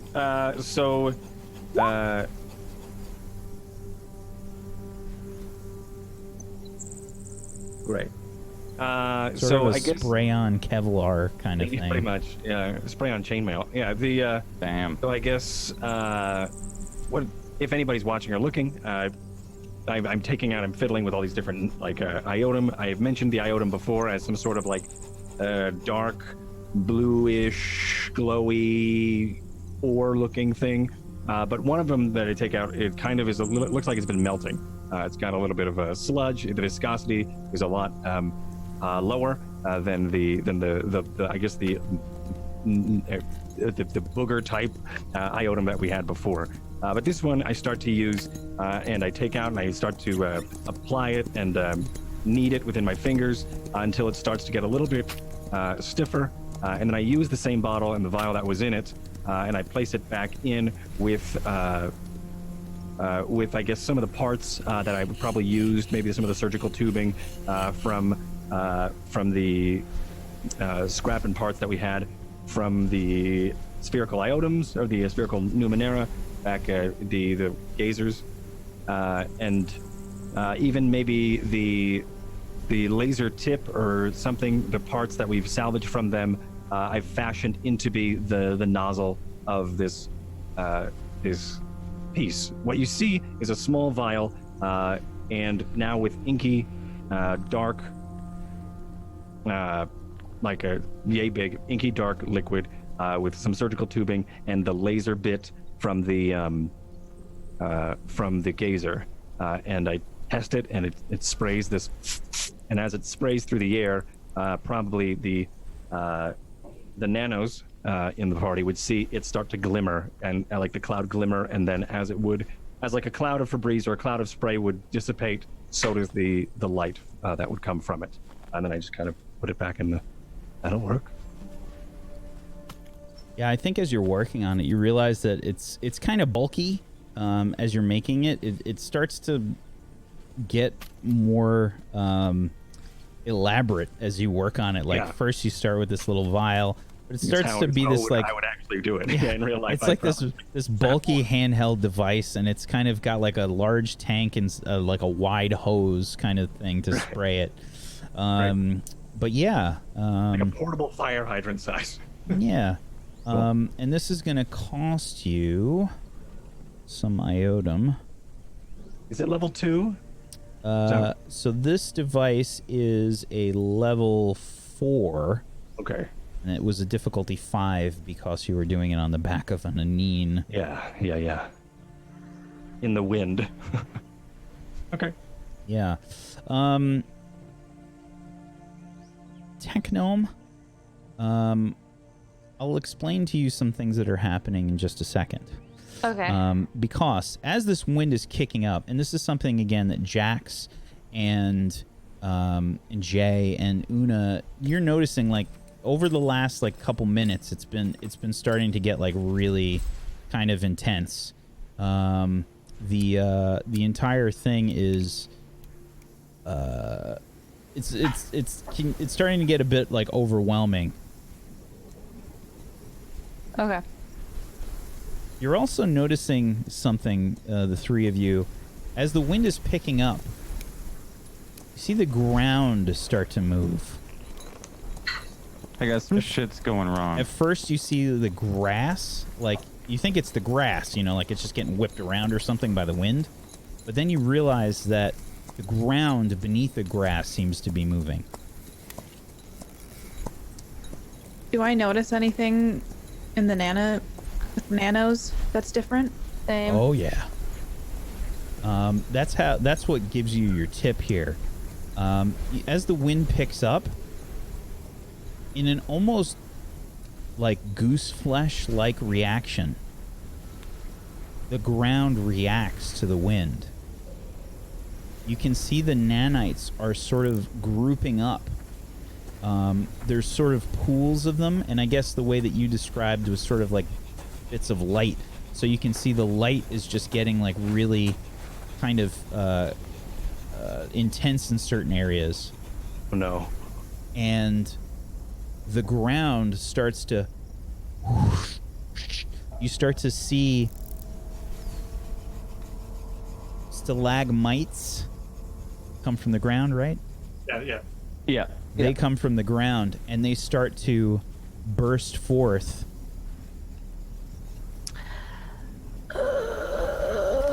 That's not good. Shit going on. Is this normal? I'm trying to... Coda, is this normal? You can't even hear Coda. The loud sounds are overwhelming. You can see the anine are definitely bothered, and that's a good place for us to take a break. Uh-oh. Okay.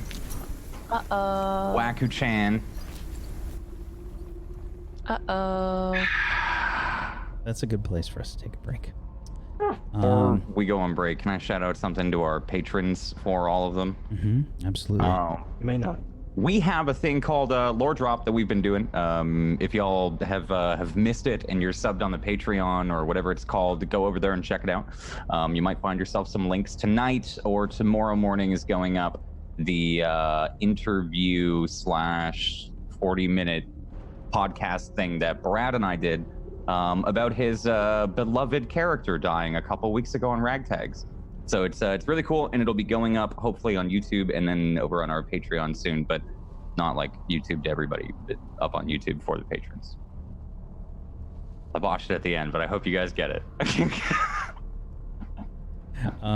Thank you, Jay. Yes, as Jay said, the Lore Drop is going to be going live either tonight or tomorrow morning. So go check it out. Patrons, if you're in the Lore Drop tier or higher on the Patreon, go check that out. We've got more stuff coming your way this month. There's been a lot of weird stuff going on that have kind of delayed things this month with Table Story, but yeah, we're gonna have a bunch of stuff coming out on the Patreon, as well as there will also be a special code on our Patreon for another coupon for Monty Cook. If you guys are unaware, the show is in fact sponsored by Monty Cook Games. We reached out to them and we were like, hey, we need to make a show here. It's a necessity. We need to make a Numenera show, and they were just like, oh my god, we want to help. And they did, and they're fantastic, and Darcy's been helping us, and she's been great. But yeah, we've got another code that we're going to be putting up on the Patreon. So head on over to montycookgames.com and make sure you use our coupon codes and buy yourself some books because they're friggin' amazing. These are some of the ones that I have. Priests of the Eons. It's my favorite so far. I really love it. Might get here soon. It gives Super jelly. Yeah, it gives you a lot of details about the Eon priests, and it gives you the way that they kind of describe it is these are not these aren't like modules. These are sort of supplements. They're these are like glimmers. These are the way that you can learn a lot about these different things that exist in Numenera, and they give you all different kinds of stuff. It's not just like a story. It's a story, it's different character options, it's lore, it's interactive lore, adventures. It's got all kinds of stuff in each book. Is it like comparable to like the Xanathars now of Numenera? Like they've put out that much in each one of these. It's honestly it's more. Like, wow. Slaves of the Machine God. I got Jade Colossus, Runes of the Prior Worlds. It's fantastic. It looks like Castle Grayskull on the front. Yeah, it looks so sick. And I got a bestiary here. It's fantastic art, really great content. Go check it out. Buy yourself some books. Use our coupon codes, which are for the stream here for our viewers, Table Story and Pumpkinberry as well. But we'll be putting another code up on the Patreon. Otherwise, we'll be back in just a few minutes, guys. If you haven't done so, make sure you follow all these wonderful people. If you have a Twitch Prime or an Amazon Prime you haven't used yet, use it on one of these people. Get yourself some emotes. Spam their emotes. Show them off. Go support these wonderful people as well. And yeah, we'll be back in just a little bit. Hang tight for more Table Story Simulacrum.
Welcome back, everybody, to Table Stories Simulacrum.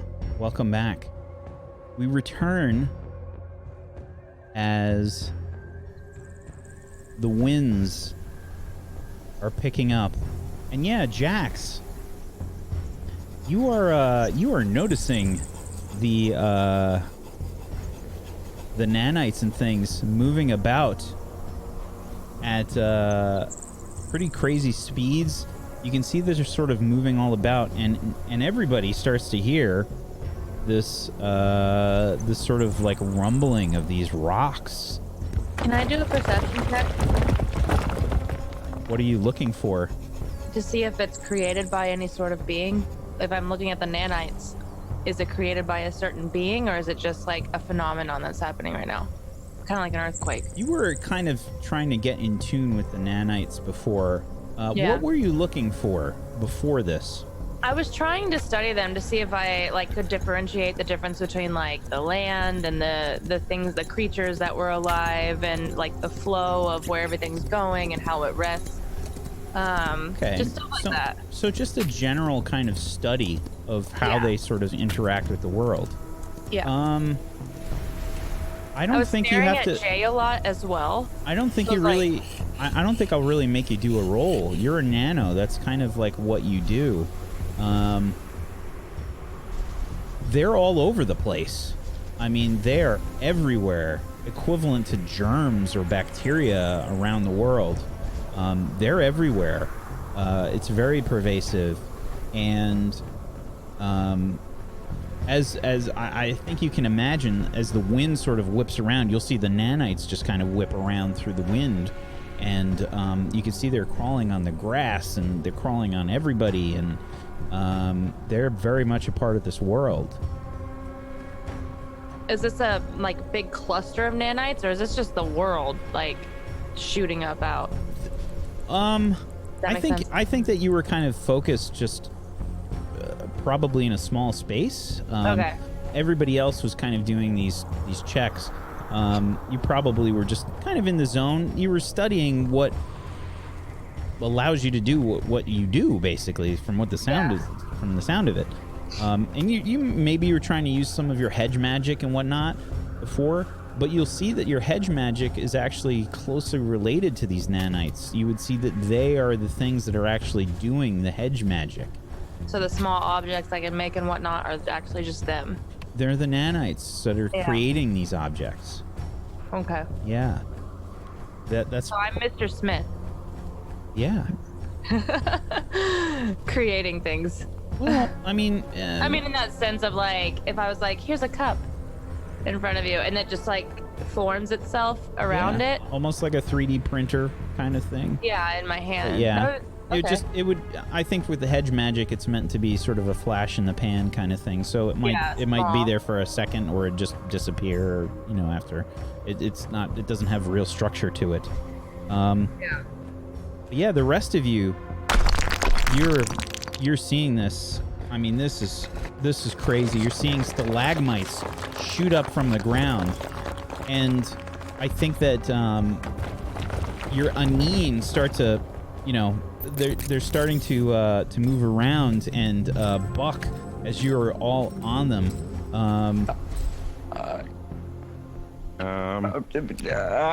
Myth? Yeah, I think this is bad. I think Are these the things, the wind things? the Iron Wind. I really hope not. Nothing. Yeah, I this would be bad. This would make sense, but this is bad.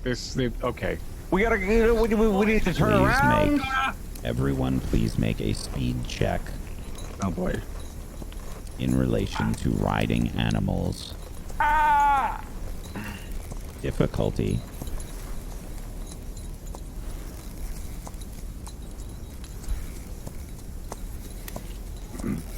Sorry, 1 second.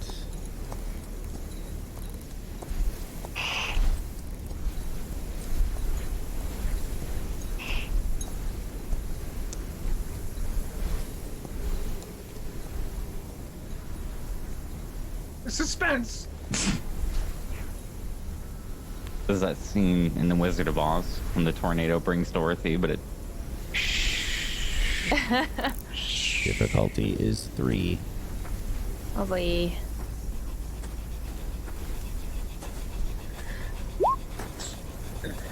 This isn't knowledge-based task, is it? Oh. This is not a knowledge-based task. Wait. Does Uh-oh. a skill reacting count? Fuck. Oh no! Difficulty 3, we all get 3. Yes. That's perfect. Wow. At least we're consistent among the party. No one's getting left behind. We all fail together, thank you. We all win together, we all fail together. Wow. Okay. So, what happens below you?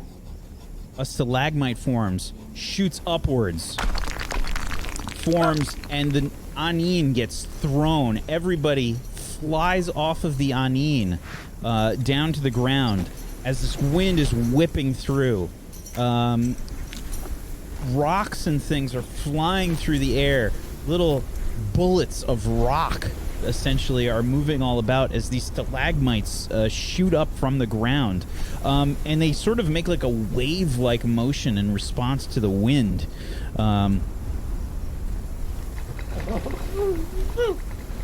You all hit the ground hard. Everybody is going to roll. Actually, who wants to be the volunteer to roll? I will. No, Sure. never mind. Let Pocket. Never mind. I saw Pocket. that hand go up. Pocket, roll 2d6 for me, please.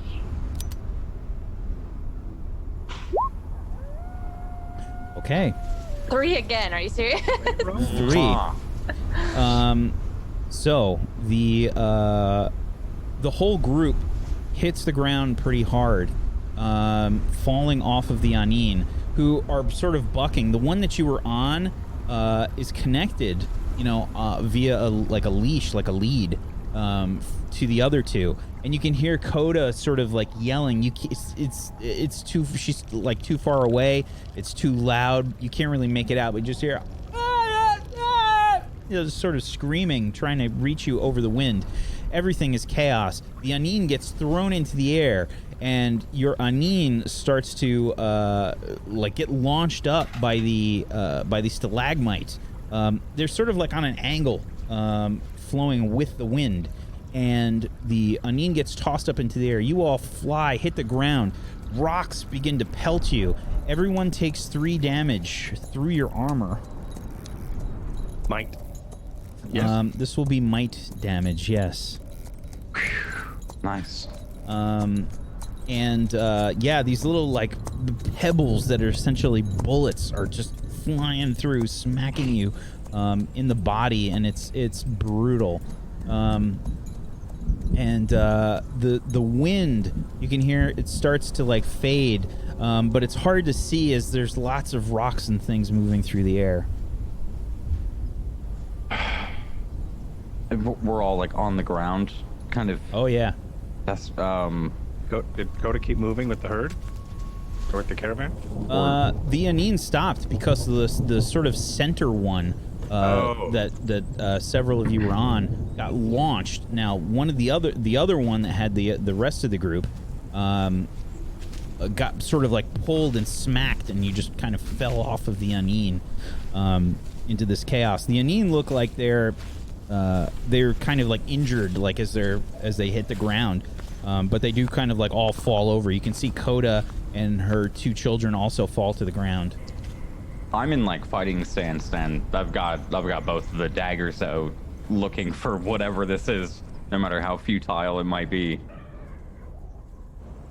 Maybe trying to back up towards the group. Is anything coming at us besides, like, obviously we got hit off the thing, but is anything else coming at us right now? Like any monsters or anything visible? No. There are bullets of pebbles still coming at us from the yeah, direction they're of the kind of wind? like whipping around. It looks like they're kind of dying down. I kind of just like get low to the ground. Fuck. Yeah. What the hell was that? As the wind starts to die down, you can see the stalagmites start to shrink back into the ground.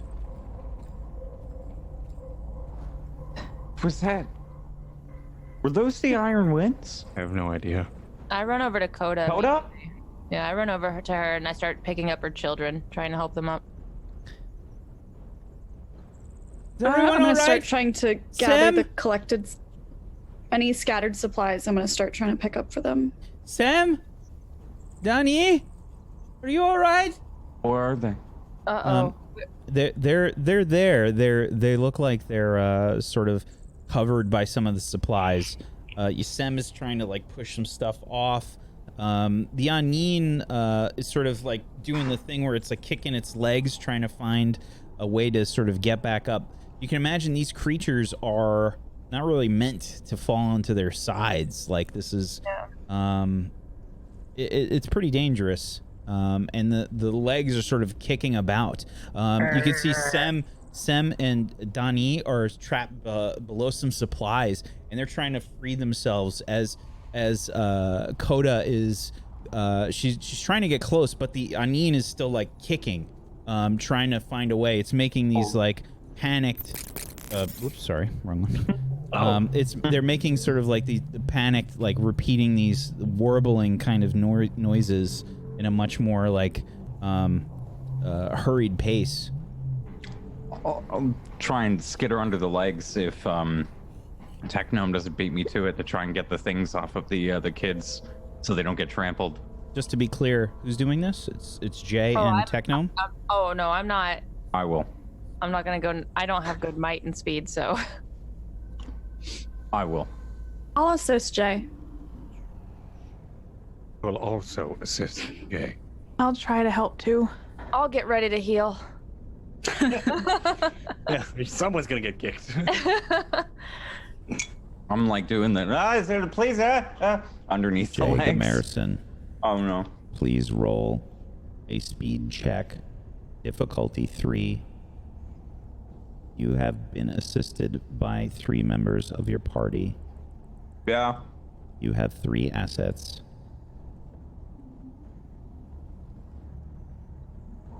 Okay. Yeah, you're just yelling. What is he yelling at? Okay. Okay. I have a question. This can't even go that high. Can I use my hedge magic to make a blindfold for the Anin? You know how when you blindfold a horse, they calm down a lot more because they can't see around them? The Anin, if I can make like a blinders around it, so that way it like maybe calms down a little bit. Does that? I hope that makes sense. I get. Mel may not understand, but I get it. Yeah, just kind of like little blinders for him, even if they don't last a long time or something. Your application of hedge magic will be impossible for this task. Okay. It was a good thought. Yeah. So, What the fuck is this roll? can you explain how the 3 of you are helping Jay to rush through these very big kicking legs? I mean, muscular kicking legs. I mean, you know how horses have really like large thighs and this sort of like legs thin out. These creatures have like big, meaty, thick Like thighs. elephant legs. Yeah, these are big, thick legs. So these are very heavy, meaty legs. How close are they together? I'm sorry. How close are they together? These Anin? Because we have to say 2 kids, right? Say there's maybe 10 feet apart from each one. Okay. I know what I'm gonna do. I guess I'm running underneath, so when I start seeing these legs like piston kick horse kill, I'm gonna start. I'm going to. I guess what I'll do is I go to run over to like help, and then realize how dangerous that is, and then I take out. I guess I just kind of like look at my hands and remember what my character does, and I hold out my hand, and you see a distortive lens of purple just kind of distort around the 2 Anin, and hopefully try to slow the kicks in a distorted dark matter warp, which has a 10-foot range. So you see this dark matter start to spread out. Una, what about you and Jax? So my plan is a lot less eloquent. My plan is to just run on the inner side, like between where Jay and the legs would be, because I assume they're so big that like we can actually fit kind of staggered like that as we're running. They're about as big as a person, like each leg. Okay. And literally all I assume that I'm here for help-wise is the possibility of being a human meat shield if needed. And because I don't know anything else that I can be doing to help, I have this odd chaotic mix of like trying to run through while also trying to speak really comfortingly the way I would if my dog were freaking out or something. Oh. So I'm trying to book it, but at the same time I'm like, you're okay, you're doing fine, please stop kicking me. No. Please don't do that. No. We don't need to be doing that right now. And I don't know if it's having an effect, but I sure would like to think it does. Okay. What about you, Jax? I have a special ability called Push. You can push a creature or object. I don't have to read it if you guys don't want me to, but an immediate distance in any direction you wish. You must be able to see the target, which must be your size or smaller. Must not be affixed to anything. So since it's bigger than me, is it not going to work? Null? Unfortunately, your special ability Push will not work in this situation. I'm going to look at the two kids. Is there one of the kids that I can push out from underneath it? I think you could push the stuff that's on top of them off. I'm going to do that. Yes. Okay. So you have one edge in your intellect. So this is only going to cost you 1 from your current intellect. Okay. But you push some of the stuff off, and all of you sort of working together push this stuff off, get the kids out from the sort of dangerous spasmodic legs of these Aneen. It looks like the third one is still standing, but the sort of central one and the one on the left where she probably would have had she was probably on the left, and then there was a central one and the one all the way on the right that was kind of attached. It would have just been one lead. I don't think they would have divided it. The third one is still like standing. It looks like disoriented and upset, but the other two are like on the ground, like on their sides, sort of like kicking. But through your efforts, you're able to sort of help these kids out and help Coda get her kids out. Is everyone all right? Sam? Hey. Donnie, are you all right? They're good.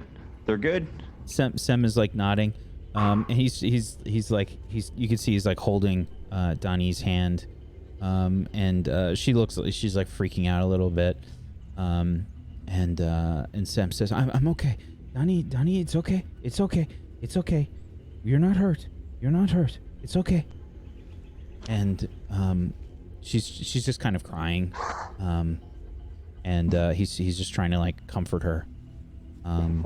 What was that? What just happened? She says, "The land must be angry."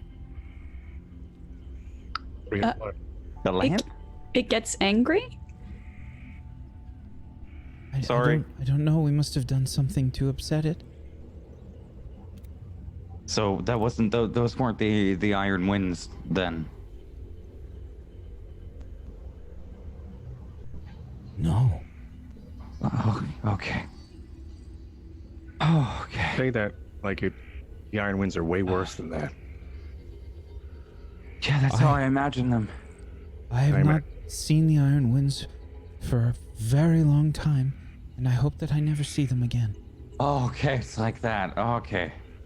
It's like that. Well, all right. I'm thankful that wasn't them. I'm also now worried that wasn't them. But we should get this under control. I'm gonna like say that to the group and her. Maybe try and try to help pick up even some of the supplies and stack them properly. I don't know how to tame a rubber cow, but I'm gonna start gathering some of the supplies as well and trying to organize and repack things. Since I couldn't do anything because I wasn't gonna dive under there. I'm gonna do the same. I've already been gathering supplies. if you guys are there gathering supplies, I'm doing like the what the fuck face the whole time. Like, oh my fuck. Just like eyes wide open, really tense. Is there any way I could try to gauge what just happened to us beyond just some stalagmites or whatever jumping out of the ground at us, being angry? Okay. Like, I'm like, wait, I know I was spacing out and I was focusing on the nanites that were surrounding Jay's face, but what was that? And I'm trying to understand that the whole time. I'm like picking up supplies. Like why you weren't helping or why you didn't help is because you were like so focused on going, what was that? Yeah, what was that? And why didn't I see it? Like, I feel like I should have seen that. I should have seen that coming, like, that shift. Please make a difficulty 7 intellect check. Okay. Oh boy. In 7? regards to nature. And I don't think I have a nature skill. No. Ooh. Please don't get a 1. Okay. What? I got 20. What? I got 20 and failed. Oh man. It'd be like that sometimes. So Do I get like any like, well, you failed, but I actually don't know if it's success. it's not a success. Okay. You would have had to, if you put effort into that, then yeah, you would have succeeded there. Well, there's no auto succeeding rolls. I love it. Yeah. There are no That hurts. auto succeeding rolls. Like I felt that. Yeah. my major effect is that I'm completely devastated, okay? I need alcohol now. Actually, majorly. So, you're just not sure. I think that if anything, I mean, you saw the nanites kind of moving about the world in sort of reaction to this wind that was happening. But I don't think you really understand why it happened. But can I tell if the nanites were a part of it or like against it, kind of like moving away from it, like it was a phenomenon? I don't think you can tell. Fudge. Okay. You okay, Pocket? Look a little lost. I don't want to talk about it. I just need alcohol and to pick this stuff up so we can get on our way. I don't know what's going on. This is crazy. I thought I could maybe tell, but I can't. I'm sorry. No, it's cool. I'm glad you didn't get kicked in the face, by the way. I'm glad you didn't get kicked in the face because you're already, ugly enough. So. Can you imagine? I know. Oh man. If I had like an excuse, Yeah, if I had like a crescent shape on my face and you guys were like, hey, what's up? This is the guy that got his head blown off by a rubber cow. And as he does that, I'm like, pick this one up. This one's too heavy. Okay. I'm sorry. I'm not very strong. I am going to pick it up. I would have. I don't know if it's heavy. Jax. Yeah, come here. How are you feeling about all of this? I'm kind of in awe that they're joking because it feels so real now. And I'm helping pick up supplies and I'm watching them. And I'm going to drop what I have in my hands and I'm going to look. Do you guys not feel how different this is? What do you mean, Katie? You mean the part where we almost died? I don't think that you're making jokes. I don't think this is something to joke about anymore. I'll walk over to Jay and I'm gonna put my hand on his face. Do you feel that? Yeah. I'm gonna slap his face. Hmm. That hurt? Yeah. No, Oh, yeah, I feel all of it. We've been through this, and I we slapped did the this. other side of his face. Mm. Well, that's what I mean, though. No, but we know already. We know, like, apparently I died. Did you know I died? Like, Fucking died. like I died. Like, whatever this angelic golden whatever. I died apparently. Like, did you know that? No, I mean, obviously you weren't here, but that's what everyone they're saying, and they're the ones that communicated with Chat. Yeah, chat. Hell, I can't even remember anymore because it's so. Maybe it's denial. Maybe. We all cope differently. Look. You're a nano, right? Yes, I am. Yes. Does anything feel different, or do you? I mean, I'm seeing things. I'm seeing things too. Wait, It what? doesn't look the same. What do you mean? What? What are you seeing? You guys getting like visions? No. Well, no. Kind of, Oh. but no. Like you know, Jay, when I was on the Anine and I was staring at your face for a long period of time. Yeah. There were these like I like to call them fireflies in my head, but it was just a bunch of glowy that was like just over your face and swirling around. Did you feel the wind at all there? Because Yeah, I mean, yeah, I could feel the wind. I know what you mean though. I played a nano before we did this. We did like a pilot session. I know what they can like. so see- you know what we're feeling then. I mean, I don't know. I know they have an ability, to see. Feeling. Yeah. No, but we can see and I can see and feel it. Like it Yeah. feels. Well, I mean, yeah, I just role played it. I didn't. I knew that in the lore, but I Live didn't. it, Like you you are know. actually feeling this. Yeah. It feels different. Yeah. I just thought it was me, so I thought, I'm probably just going crazy again, whatever. You The feel same. that, and I point and I gesture to the scarred stalagmites. You feel that? Yeah, you were staring off at it. I tried. I don't know what. I think it's just too much. We've only been here for how long, and it's all it's all starting to rush, and I don't know. I had no idea that was happening because I was so focused on just the things around us, the Anine and just the wind, and I just didn't even see that coming. I don't even know what it was. Was that a creature? Coda said the land is mad. But the land is mad. What is that? Oh, Oda? Jay, you hit the face? It was you. Oh man, no. Wait, Oh, what? Remember when he hit the face? Remember when he hit the face in There's the no way. beginning? Okay, that was like 30 hexes that way, and that thing was like a little head of Alex Louise Armstrong. Like, there's What no if they way. could communicate? Like when you start chopping down a tree, it can actually send out like what is like pheromones or something to the other trees to warn them. Like, Or, I'm like looking around like, I mean, and I'm just gonna lower my voice here so only our group can hear.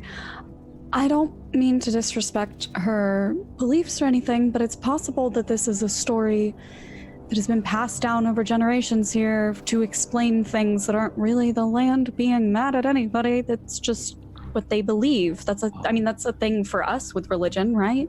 like do that all the eardrum time. thingies. Remember the eardrums? They just thought it was something that was meant to be, and then we went and Sure. I didn't go do anything. So She could be attributing some kind of spiritual reason, saying Right. it's the land doing it, but there could be a perfectly plausible explanation to this. It could have nothing to do with the way we're treating the land or interacting with it, Oh, you know? I don't think. 1 second. Coda. Yeah, she's trying to like calm the Anine down. I'll approach. Coda, how many Yes, times yes. in your... I'm sorry, just you said the land was angry or seemed mad. How many times has that happened, and does it happen often enough, or is that recent? I don't really know. I've seen it happen a few times. When was the last Seems- time you've seen it happen? A few years ago. Okay. Was there anything unusual happening at the time a few years ago to coincide with it? Do you remember? Way, right? Or are you guys saying this? I'm just gonna pop my head up because I was trying to rudely eavesdrop. but I don't say anything.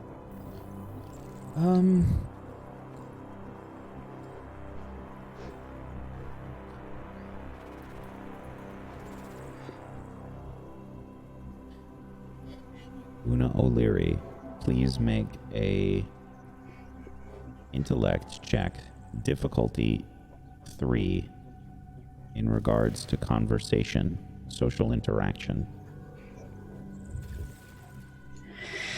You got it, Null. Damn it, Null, always interrupting our conversations. You have rolled a 10. She says, now that I think about it, I remember these winds again. The winds got very strong, and then the ground just... it moved.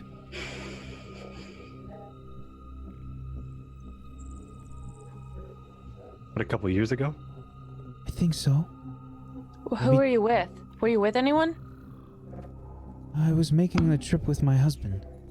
Same trip? Yes. We were getting supplies. Okay, so it's not a frequent thing.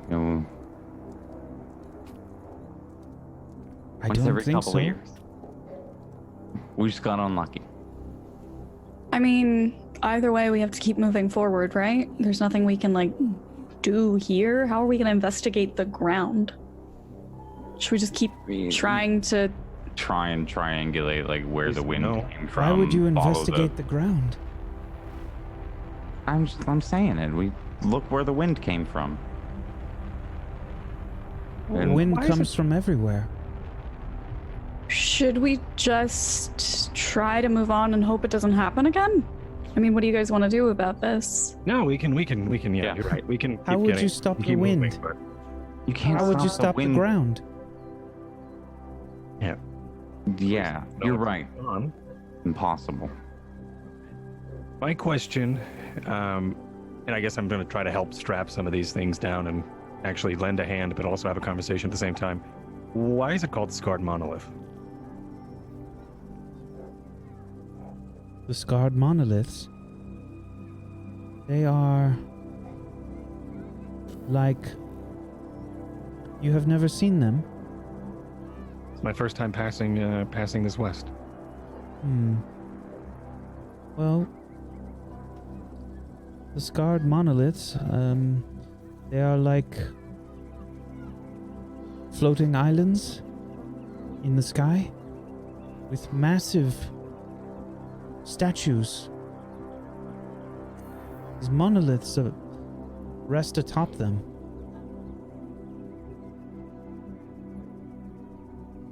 That sounds like Nagrand. Yeah. You mean Negron? Is that how you say it? Yeah, Alright. Negron. Yeah, you say Negron. Nagrand. Okay. I mean, you can say it either way. Probably it doesn't. Okay. Yeah. I get it though. Heck. I wonder. Never mind. I was gonna make a joke. Never mind. This isn't time to joke. What do they do? They may just Do? be. What do you mean? They are like a mountain or a cloud. They simply are. So, I mean, somebody put these statues there for a reason. I mean, we have the pyramids. Something happened to launch them and to keep them suspended. That's probably why they're called the Scarred Monoliths. Maybe Something had the, to scar them or lacerate the earth. So maybe no the- known history? Sorry. What happened the last time we came upon an object in the ground that appeared to be some sort of like, I don't know, ritualistic type device? You speak of and- Numenera. Yes. I Such am things speaking are of the beyond Numenera. me. No, I'm saying Oh. it attacked us. That's what Yeah. I'm saying. I hear what you're saying, and we did almost die, but we did get a lot of iotum. The land is angry at you. Oh. What? At us. What makes you say that?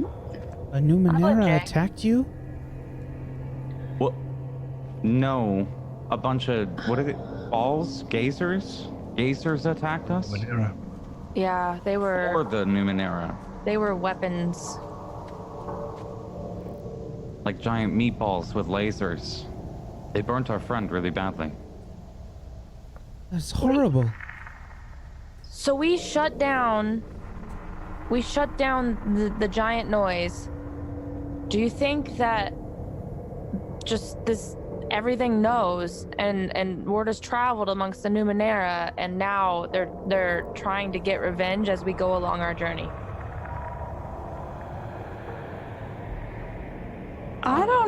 I don't know enough about any of this to know, but is that a thing where they can be communicating? Is it?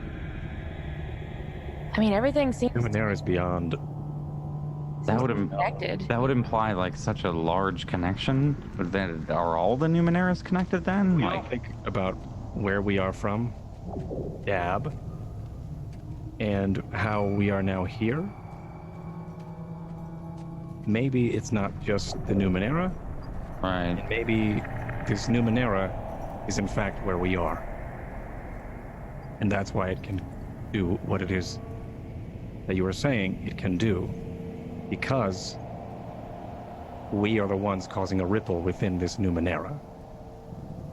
So it's us. Wherever we go, stuff's just gonna happen. Maybe, possibly. It's just a theory I had. Or maybe Yes and no. Like that town, Keford, they had that for years. They blinded themselves, generations. I don't think that. I think the So- evidence in Keford was just a thing that happened in history. Thank you very much, Coda. Let's just we're gonna go pack up our thing over here, and I kind of gesture everybody to. as we walk away, I go, what if it just knows we don't belong?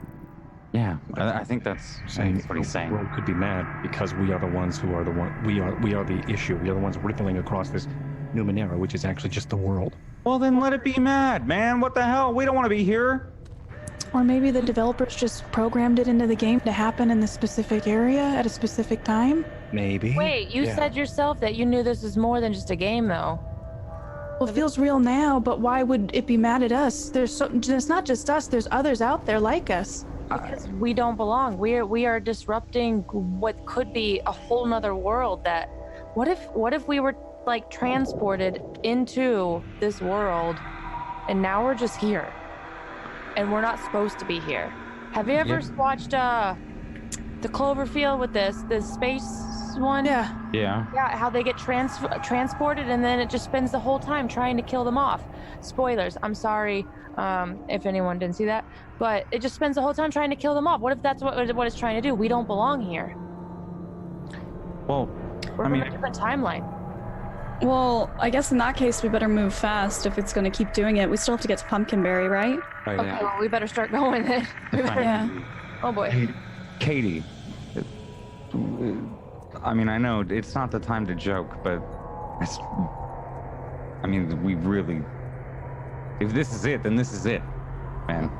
You know, like, if you're saying it's not a game anymore, then it's not a game anymore, and we're living. And holy shit, that wasn't the Iron Winds, because those things turn you into a fucking mountain or something. They make your eyeballs into like broccoli, and then your feet turn into a car, and your heart turns into a tire, and then your tongue is a deer. They like rearrange everything. That shit's terrifying.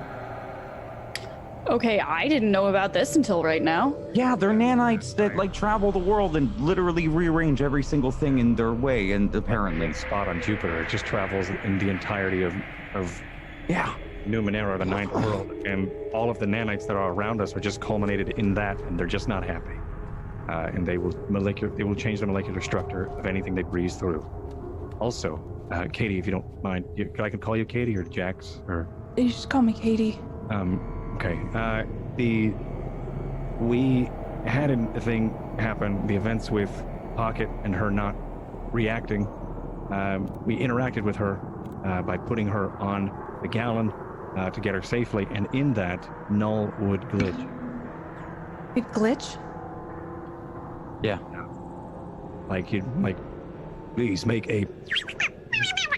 Please make a like very kind of. So anyway, we just if Little fragments of it left. if there are things that we are doing here are still interacting with whatever is still this place. As real as it seems, there is still a bit of artificial. I don't know. And We have Null. we have Null, of course. And we have Maybe that's what we should be worried about. that's what I'm saying. That's what I'm worried about. This if this winds of stalagmites could just take us out off a mountain, who is to cause it? If the world and the land is mad at us, what else that we can't see is also mad at us? I mean, okay, call me stupid if you want, but if Stupid. Thank you. if we're foreign objects existing in the world, doesn't that just make us Numenera as well? Can we talk about this while we're going on the way? Yeah. We should probably get going. And Yeah. I don't hoist myself back up on the... You have to think about too, if we're not belonging here, something kept us here. And the fact that we have no, like I said, when you died or whatever, fuck it, that, I mean, I hate to say it, I feel like that's our ticket out. Do we have any lives? Like, do we get 3 lives like in old Mario? Anything like that? Anybody know? I don't remember anything from that time period. Like, it's all a blank. It's kind of like I just fell asleep through the whole thing and don't remember any of it, honestly. Okay. Did your companion respawn? Mine? Yeah. The reason why you left and found us? Did they respawn? That one place, I never saw him again. I just left. Respawn zone would be far away, right? I don't trust the chances of making a... Wait, I say maybe we should be on our way still. Remember how last time we wasted a lot of time, and I don't want to pressure anyone to stop talking, but I feel like we're doing this as we're like getting ready and... Yeah. Okay, you 3 can go talk because I think you have a better idea of what's going on, and Gummerson and I will go back on our Anine. Yeah, no, I'm up here. Yeah. Are the Anine all righted again? And they're No, Coda. They're large creatures. Coda is checking to see if any of them were hurt. These are what happens if like a horse or a cow falls on its side, like cow tipping. It's really much bad, bigger. Yeah. This is probably injuries. Yeah. Do they seem injured? I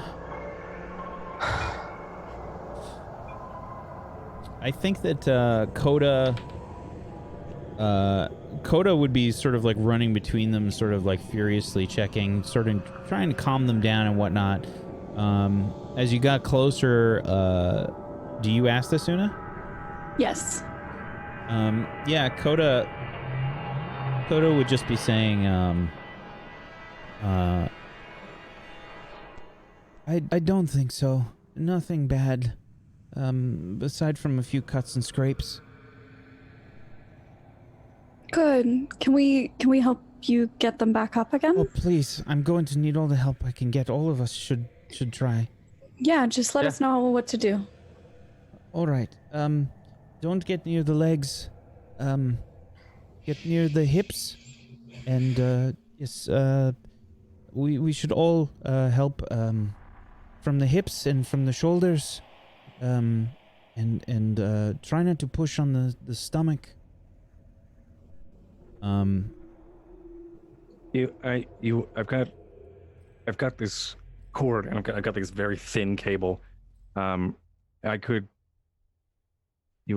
lash the legs or try to lasso the legs and help tip them up and also keep it secure so they don't flail and kick. They would have trouble standing if you did that. That's true. That makes a lot of sense. Okay, never mind. Question: how far away are we from your destination? Wait, less talking, more polling. Wait. I just want to know how far away we are. Who are you asking? I'm asking Coda. Coda says, several days. Oh. Is there no town or little, like, village before then?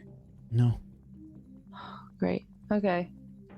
I'm not very strong, but I'll help how I can.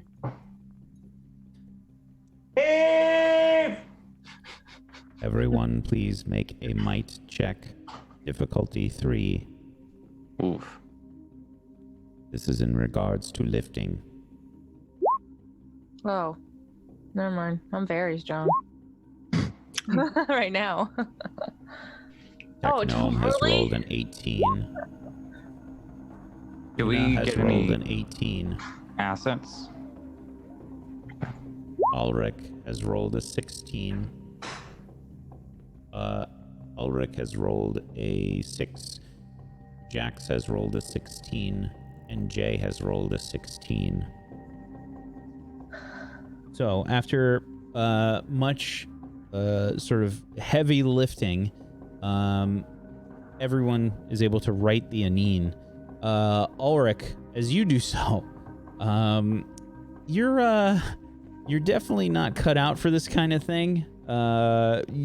Maybe your strengths lie elsewhere, but as you're trying to lift this thing, you just face plant right on the ground. Your legs sort of come out from under you, and It's like real life. yeah, you just couldn't get a good grip with your feet on the ground, and just whap, slam your face right into the ground.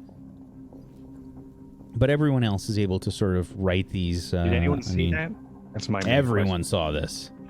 Oh, You okay there? question. Yeah. It's keep that up. You're gonna be as ugly as me. The land is angry at me. As I joke about it as I wipe the mud and blood off my nose. Yeah, you ever done like a hard face plant into the ground? I mean, it is dirt, but still. Uh-huh. Yeah, it I hurts. try not to laugh, but I laugh. I'm gonna take a mite from that. Oh, I needed that. Thank you. Yeah, that's why Are I you did all it. right? Dick Van Dyke of Ninth World. I'm fine. Oh, he's fine. We were good. I'm fine. He's great. We're fine. All right. We should probably get going. I think the creatures are well now. This probably, when all is said and done, this would have taken like a half hour or an hour for all of this to happen. You guys have been here over a day now. It's probably been close to like 32 hours, something along those lines. It's the middle of the afternoon, essentially. You've been traveling kind of all day on this first day. But you get the Anine righted and you're off on your way. But Ulrich, you've created this slash resistant spray. As far as the Iotum goes, it would have cost you I took away 1 and 1 so far, just so. I believe it would have cost you probably 4 regular Iotum. I have 2, so I can't do it. Did you have any other kind of Iotum? I have parts and responsive synth. Responsive synth is a level 2 Iotum. It basically counts for 2. Okay. So I will. You said 4? Yeah, it would have cost so- 4 basically. Like, think of it like a level 1 or level 2. Level 1 is 1 I'll just point. use Level the 2 is responsive synth then. okay. Okay. Yeah. Which I guess then to retcon a little bit of the narrative, which doesn't matter really, but the liquid that I was playing with was reacting to my touch. Mm-hmm. Okay. And that was it. So yeah, I'll just take the 2 responsive synth off, then I'll add that part that I had taken off back. Okay. And you understand how to use this slash resistant spray, but someone else that's using it would have to make a roll to try and understand it. Mm-hmm. Okay. So the rest of the day is sort of uneventful, thankfully, as you are traveling through the Ninth World. Kodov would have stopped and said, we should probably set up camp here for the night. I agree. Yeah.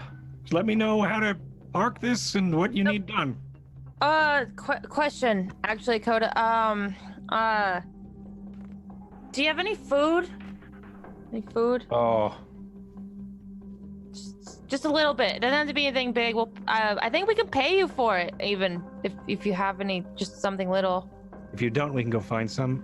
Oh, true. Yeah, we could go find some. I've never hunted before. I haven't either, but I don't know how to do that. You guys are super fucking hungry. I mean, you've Mention essentially you've only had like one meal since you've been here, and it's been 30-something hours. And it's been rum. Yeah. Guys, we have rations. We have rations. Don't forget. I'm gonna like chew on 2 of them.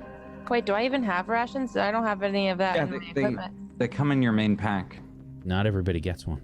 I didn't get it. I don't have didn't get rations one to either. share. Do you guys want some? Okay, here. I like come on. grab one from his hand and I'm All like, right. oh. Oh, that leaves 6. Anyone else? You want one? all of us have sponsors there, Jay. It's Yeah, not all of us are sponsored, Jay. Some of us had to buy. Yeah. sponsored rations. I mean, sorry. Monty Cook gave it to me for their new Kickstarter. Who was asking Coda in regards to these I was. rations? I asked if Techgnome. she had rations and if we could pay her for it. Techgnome, please make an intellect check. Difficulty 2 in regards to persuasion or bartering. Okay, I just have to do intellect. You have rolled a 7. I have some food, yes.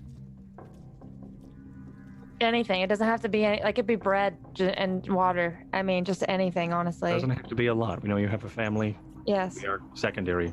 Just remember that. Feel awful that you're already bringing us along. So just thank you for that. But I'm We also are very happy to help. And she says, Sem, give them some of the fruit that we have. All right, I will help. And Thank you so much. He sighs again as he gets off the Anine. Donnie, you help too. And you guys are going to make camp for the night. There's probably just like, there's a lot of rolling hills and stuff here. There might be just like a rock that's kind of like moss covered, kind of growing out of the ground and whatnot that you use as kind of like a little miniature shelter. But yeah, you're going to kind of set up camp here. And she doesn't have like really any extra stuff for you to sleep in or anything. They have like a tent for them. Does anyone else have anything? Are you sleeping outside? What are you doing? I have an explorer's pack, and I don't know how to check what's in that. I also have that. So in the player's guide, if you look under the equipment section, it will actually tell you what's in there. Okay, got it. Pretty sure I have an explorer's pack too, and it didn't give me. I don't think it gave me sleeping gear, unless I'm blind. What are you from, Keford? Wow. I start to gather some like pieces of wood and whatnot to make a fire. So the Can I thing do that? about this is, you guys have moved away from the forests. There's really not any wood around. Is there bushes? If we need some light, I'm gonna pull out a glow globe from my pack and activate it however it needs to be activated, whether it's like a spoken However you command think word. it is. I am going to say, please work. And it'll kind of light up and start to fill the space. Do they hover or do they just... I thought I read that they hover like 5 feet off the ground. They probably do then. Yeah, I think it's a minor globe that like glows. I'll find however many feet eventually, but I think it hovers about 5 feet off the ground and just kind of gently stays there. So kind of like a Chinese lantern, but it doesn't go. It just stays. Okay.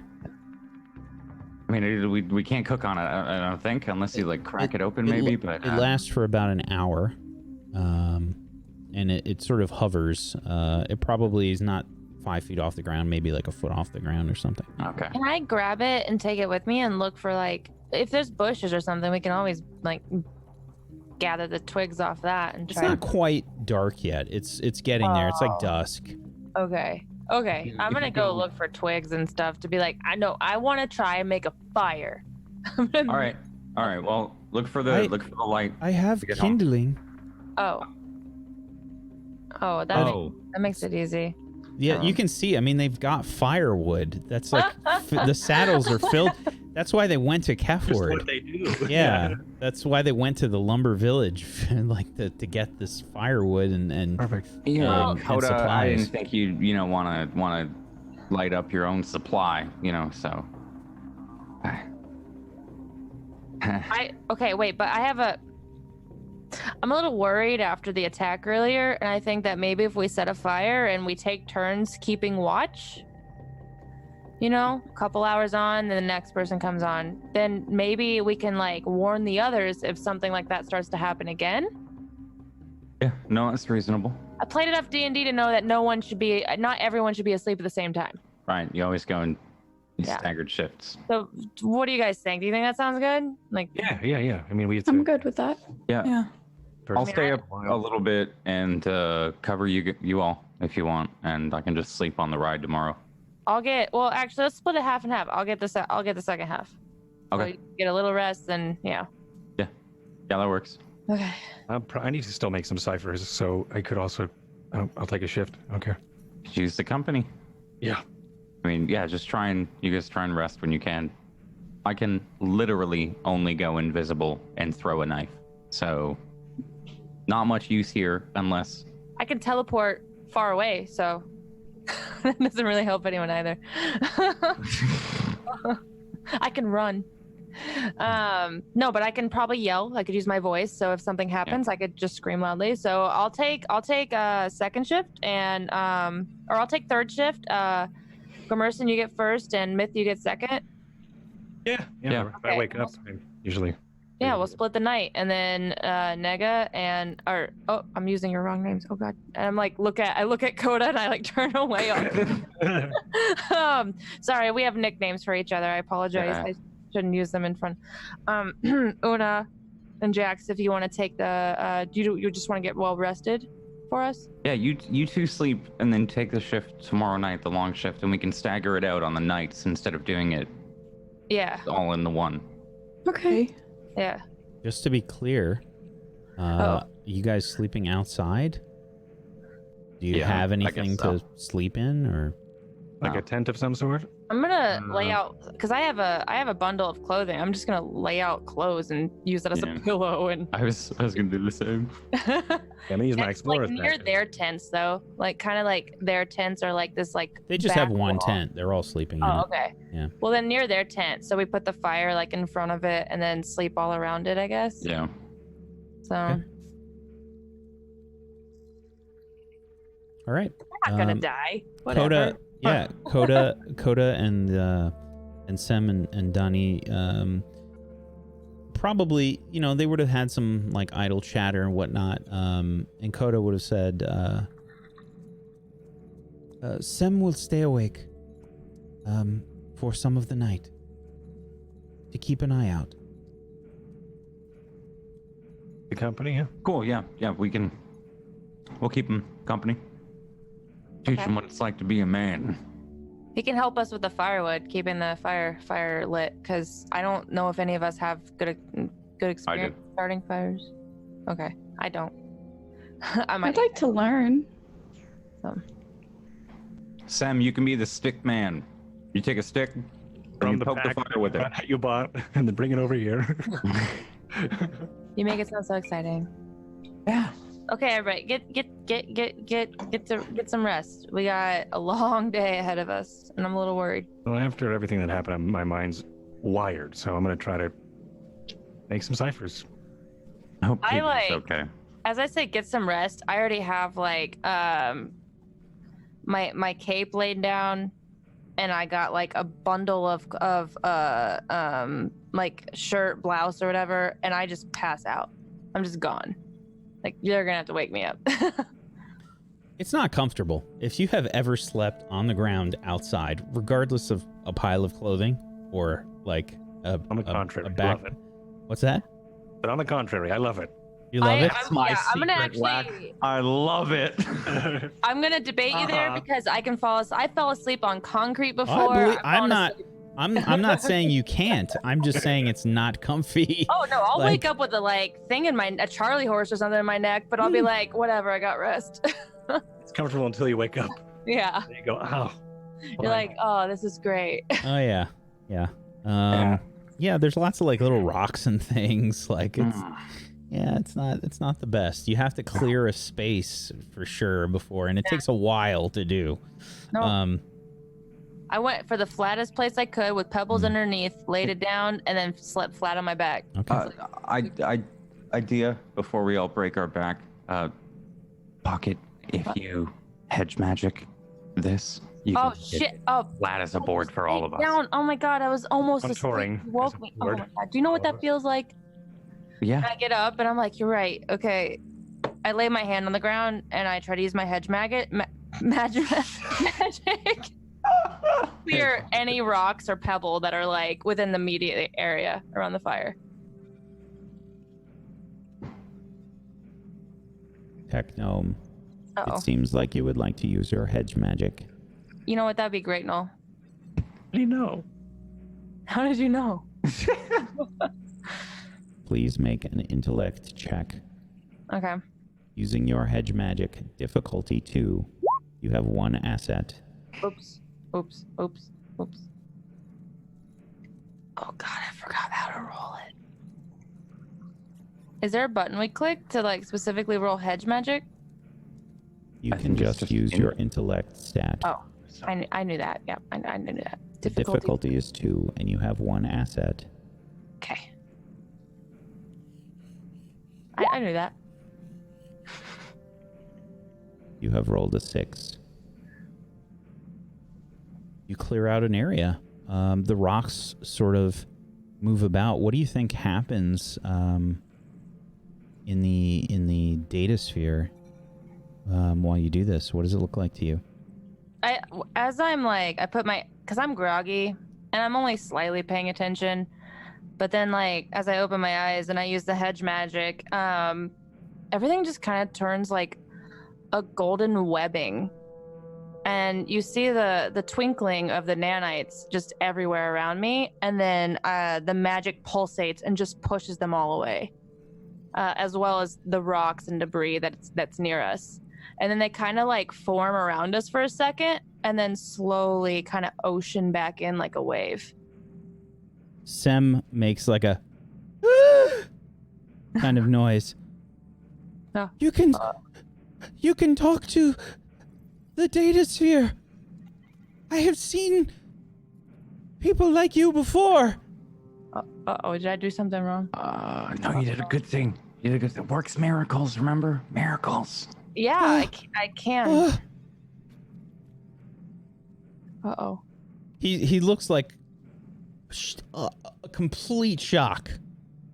Completely shocked. His jaw's like on the ground.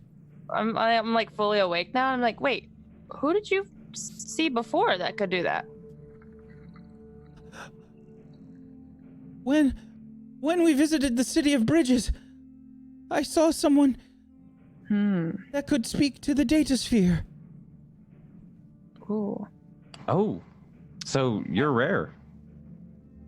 You and Jax. Don't reveal too much information, Jay. Did you get their name at all, or did you get to know them at all? Were they? I ran. I was young. Oh, well, I hope I didn't scare you. I'm not trying to scare you. I don't use mine for bad. Does it I hurt? try to help people. Does it hurt? No, I don't really feel much. It's kind of like it just becomes a part of you. Do you understand? Can you teach me? Oh, I don't know if I could do that. And I try to communicate with Noel, like, can I do that? I don't think I can do that. He's walking over and he's trying to like put his hands on the light. And basically what you've done, like any like small pebbles and whatnot, that's like spider web like golden light, you sort of like have pulled the pebbles like down into the ground. Oh, okay. I mean, I honestly, I don't know if I could. I'm not really fit to be a teacher. Not yet. I'm still learning, so I'm kind of new. This is new? You are a genius. I just learned. I mean, I wouldn't really call myself a genius, but I mean, I just learned how to do this, and I just thought that it might be helpful right now. I can't really do anything big with it. I can just do small things, you know? So, yeah. Still pretty amazing. Yep, miracles are too. I mean, yeah, I guess clearing some pebbles is pretty cool. It's like alchemy, basically. Except for I don't need a symbol. Anyway. Right. So you don't find a lot of people who can do things like me. You just don't see a lot of those? We don't really live in a place with many people, but I've only seen one other. Well, I'll have to find them and see if they can teach me more. That might help. He's like still, he's looking at you like all like you're some kind of god, essentially. Can I? I could fail horribly. Can I try to make him a flower in my hand? How do you do that? I kind of like a magician. You know when a magician's like, they have their white glove and they go, and it suddenly has a flower in their hand, but they've like pulled it out of their sleeve or something. But I'm not gonna pull it out of my sleeve. It's just gonna be there like, hey, look, I have a flower. And it's actually gonna be, if I make it, it's gonna be a rose. That's yellow and red. Techgnome, it seems as if you'd wish to use your hedge magic again. Yes. Please make an intellect check, difficulty 2.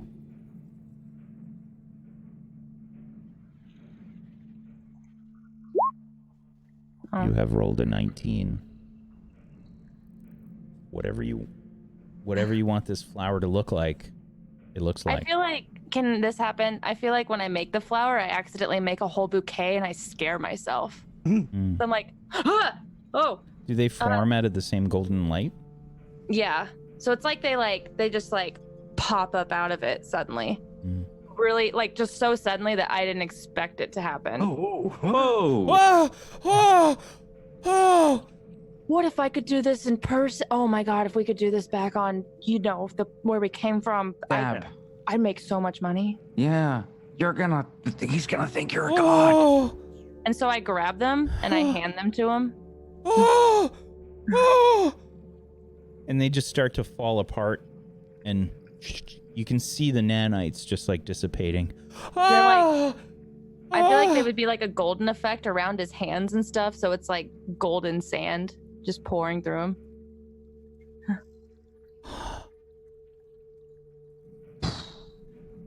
One day, maybe you can learn to do that too. I'm not sure. I just started, but it's kind of cool.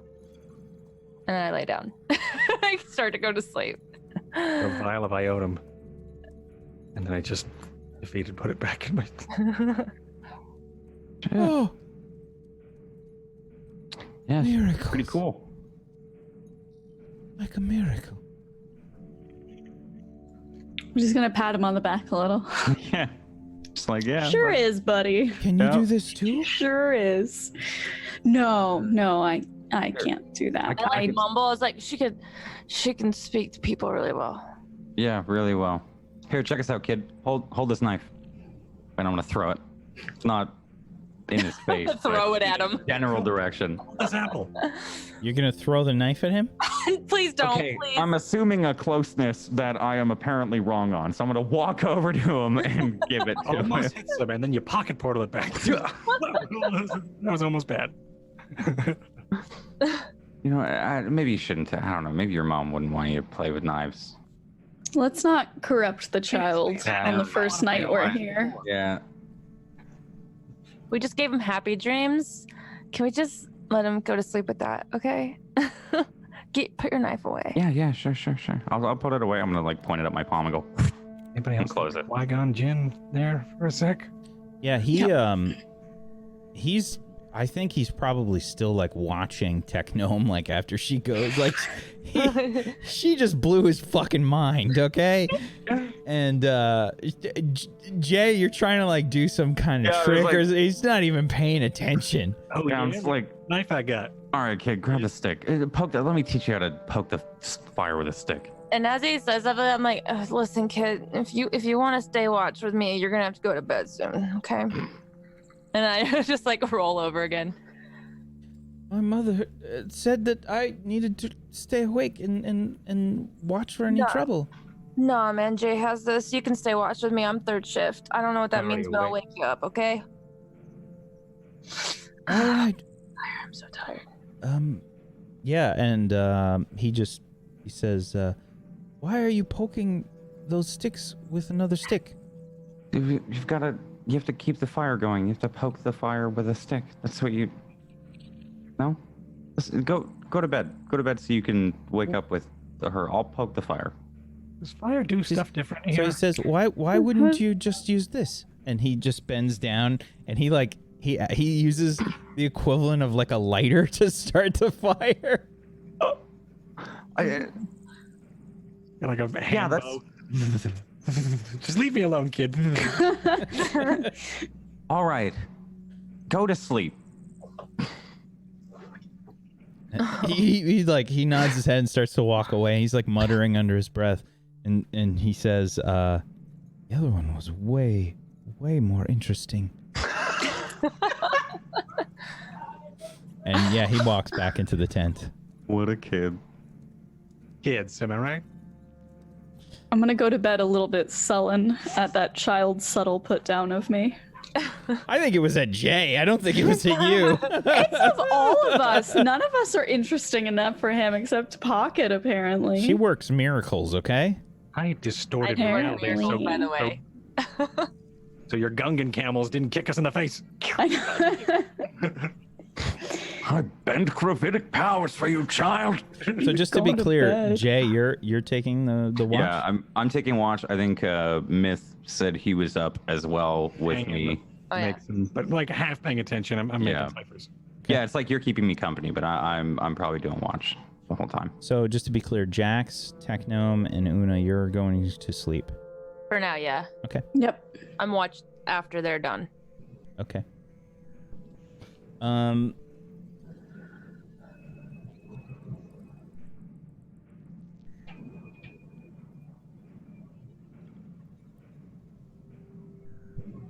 Ulrich, Jay Gamerson, please make intellect-based checks on perception. Difficulty level 3.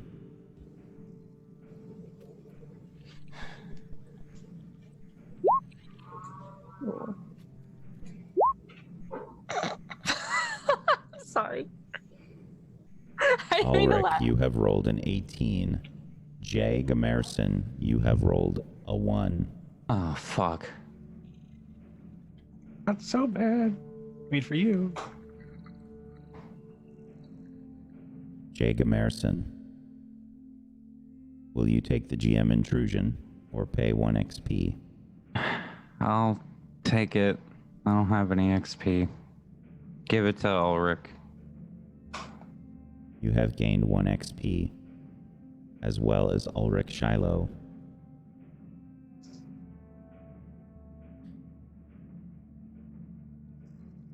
Ulrich. Yes? After everyone has kind of started to sleep, maybe a few hours into the watch, you're absently looking around. You can see that Jay is... Too What busy do you poking think? the fire. What do you think you were doing, Jay? What have you done to completely lose interest in watching what's happening in this I'm- terrifying place? Poking the fire, man. All I used to do as a kid, I used to get in shit all the time for sitting as close as I could to the fire, taking a stick, and poking it. Mm-hmm. And just moving all the embers around. That's all I'm doing. I'm probably like half asleep, just like poking the embers. Okay. Yeah, probably like a hypnotic. Yeah. spin. Oh yeah, man. Watching the You are sparks fly up. just the flame. slacking so hard. Maybe Myth, you have complete faith in Myth, but Myth is sort of doing a little bit of a patrol around the place. as you've gone on your little patrol here, Myth. All the while still making ciphers. Let's not forget that. I really need ciphers. Oh, you definitely would not be able to do it if you're doing a patrol like around the place. I'll take a break. Okay. Everything's gone quiet. There are seemingly no sounds of birds. Even the wind has sort of died out. It's silent. You can only hear the sounds of like the fire and Jay sort of playing with it. Complete silence. You don't hear bugs. You don't hear the wind. You don't hear anything. Like I'm far away where I wouldn't really be able to hear the fire, but I do because it's the only thing I hear. Silent.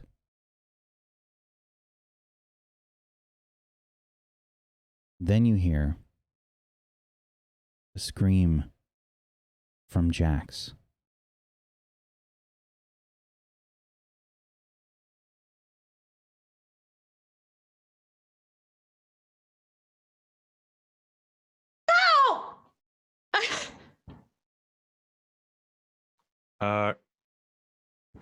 Jay?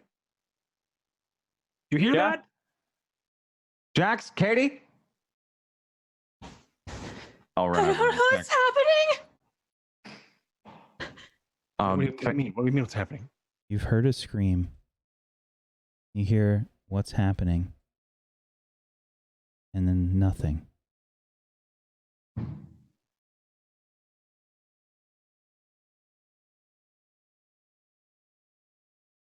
What do you do? It's still silent? Katie? Silent. I go to where Katie was. Katie? You heard that? Yeah. She's not there. Katie! Was that scream loud enough to have woken us up? Oh, yeah.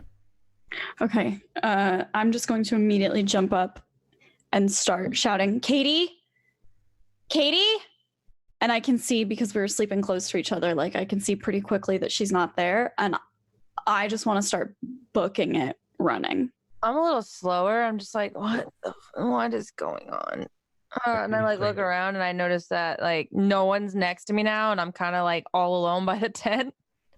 It's like, what? Where is everybody?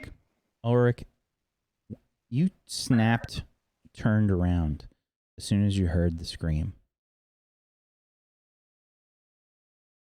When you looked at first, what you saw, you just assumed that you probably saw it wrong, but it looked like a shadow was moving and pulling Katie into the ground. And that's where we're going to end the session today. Uh-oh. Cool. Very cool. Cliffhanger. Mm-hmm. So,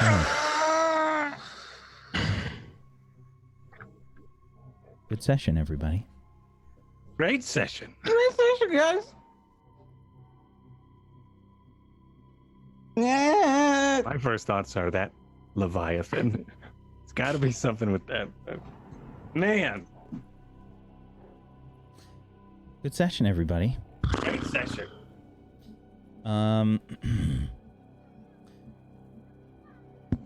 Thanks everybody for joining us today.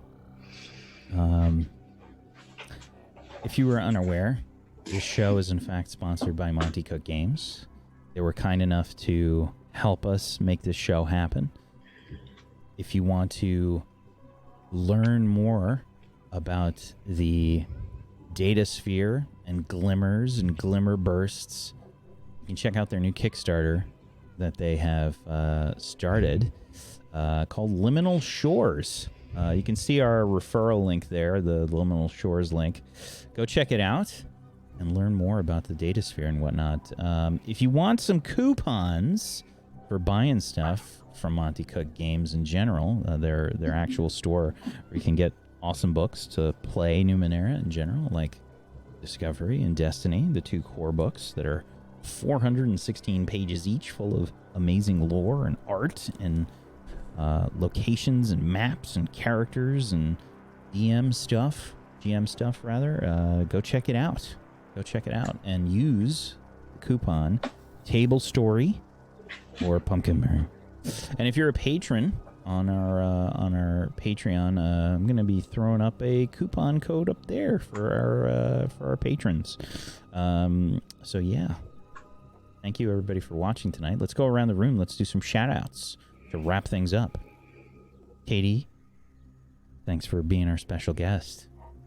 Yeah. I didn't mean to make it so serious. I know, we were already there. It's okay. Yeah, I know. I just felt bad because I was like, you guys can't joke. But it's probably better to have humor in this kind of situation, to be honest. No fun allowed. No fun allowed. I'm the no fun police. No fun allowed. It's gonna be like our first real what the fuck experience, for with people. I guess I went to go spend some time with my shadow friends. So but thank you guys for having me and being so welcoming, letting me just kind of jump in the middle of things. I'm Katie Peters Plays.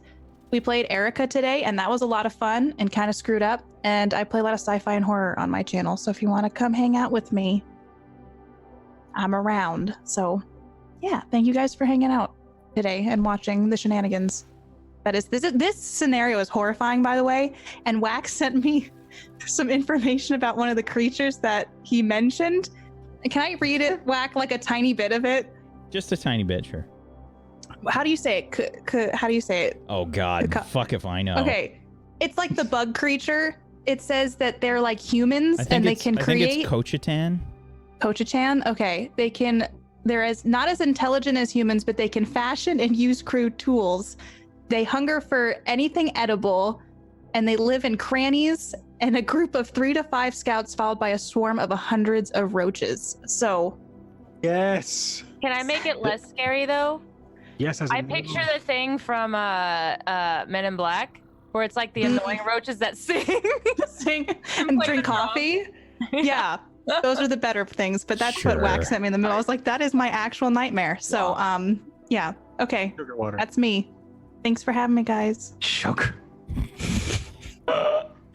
Thank you so much. Pocket. Sugar water.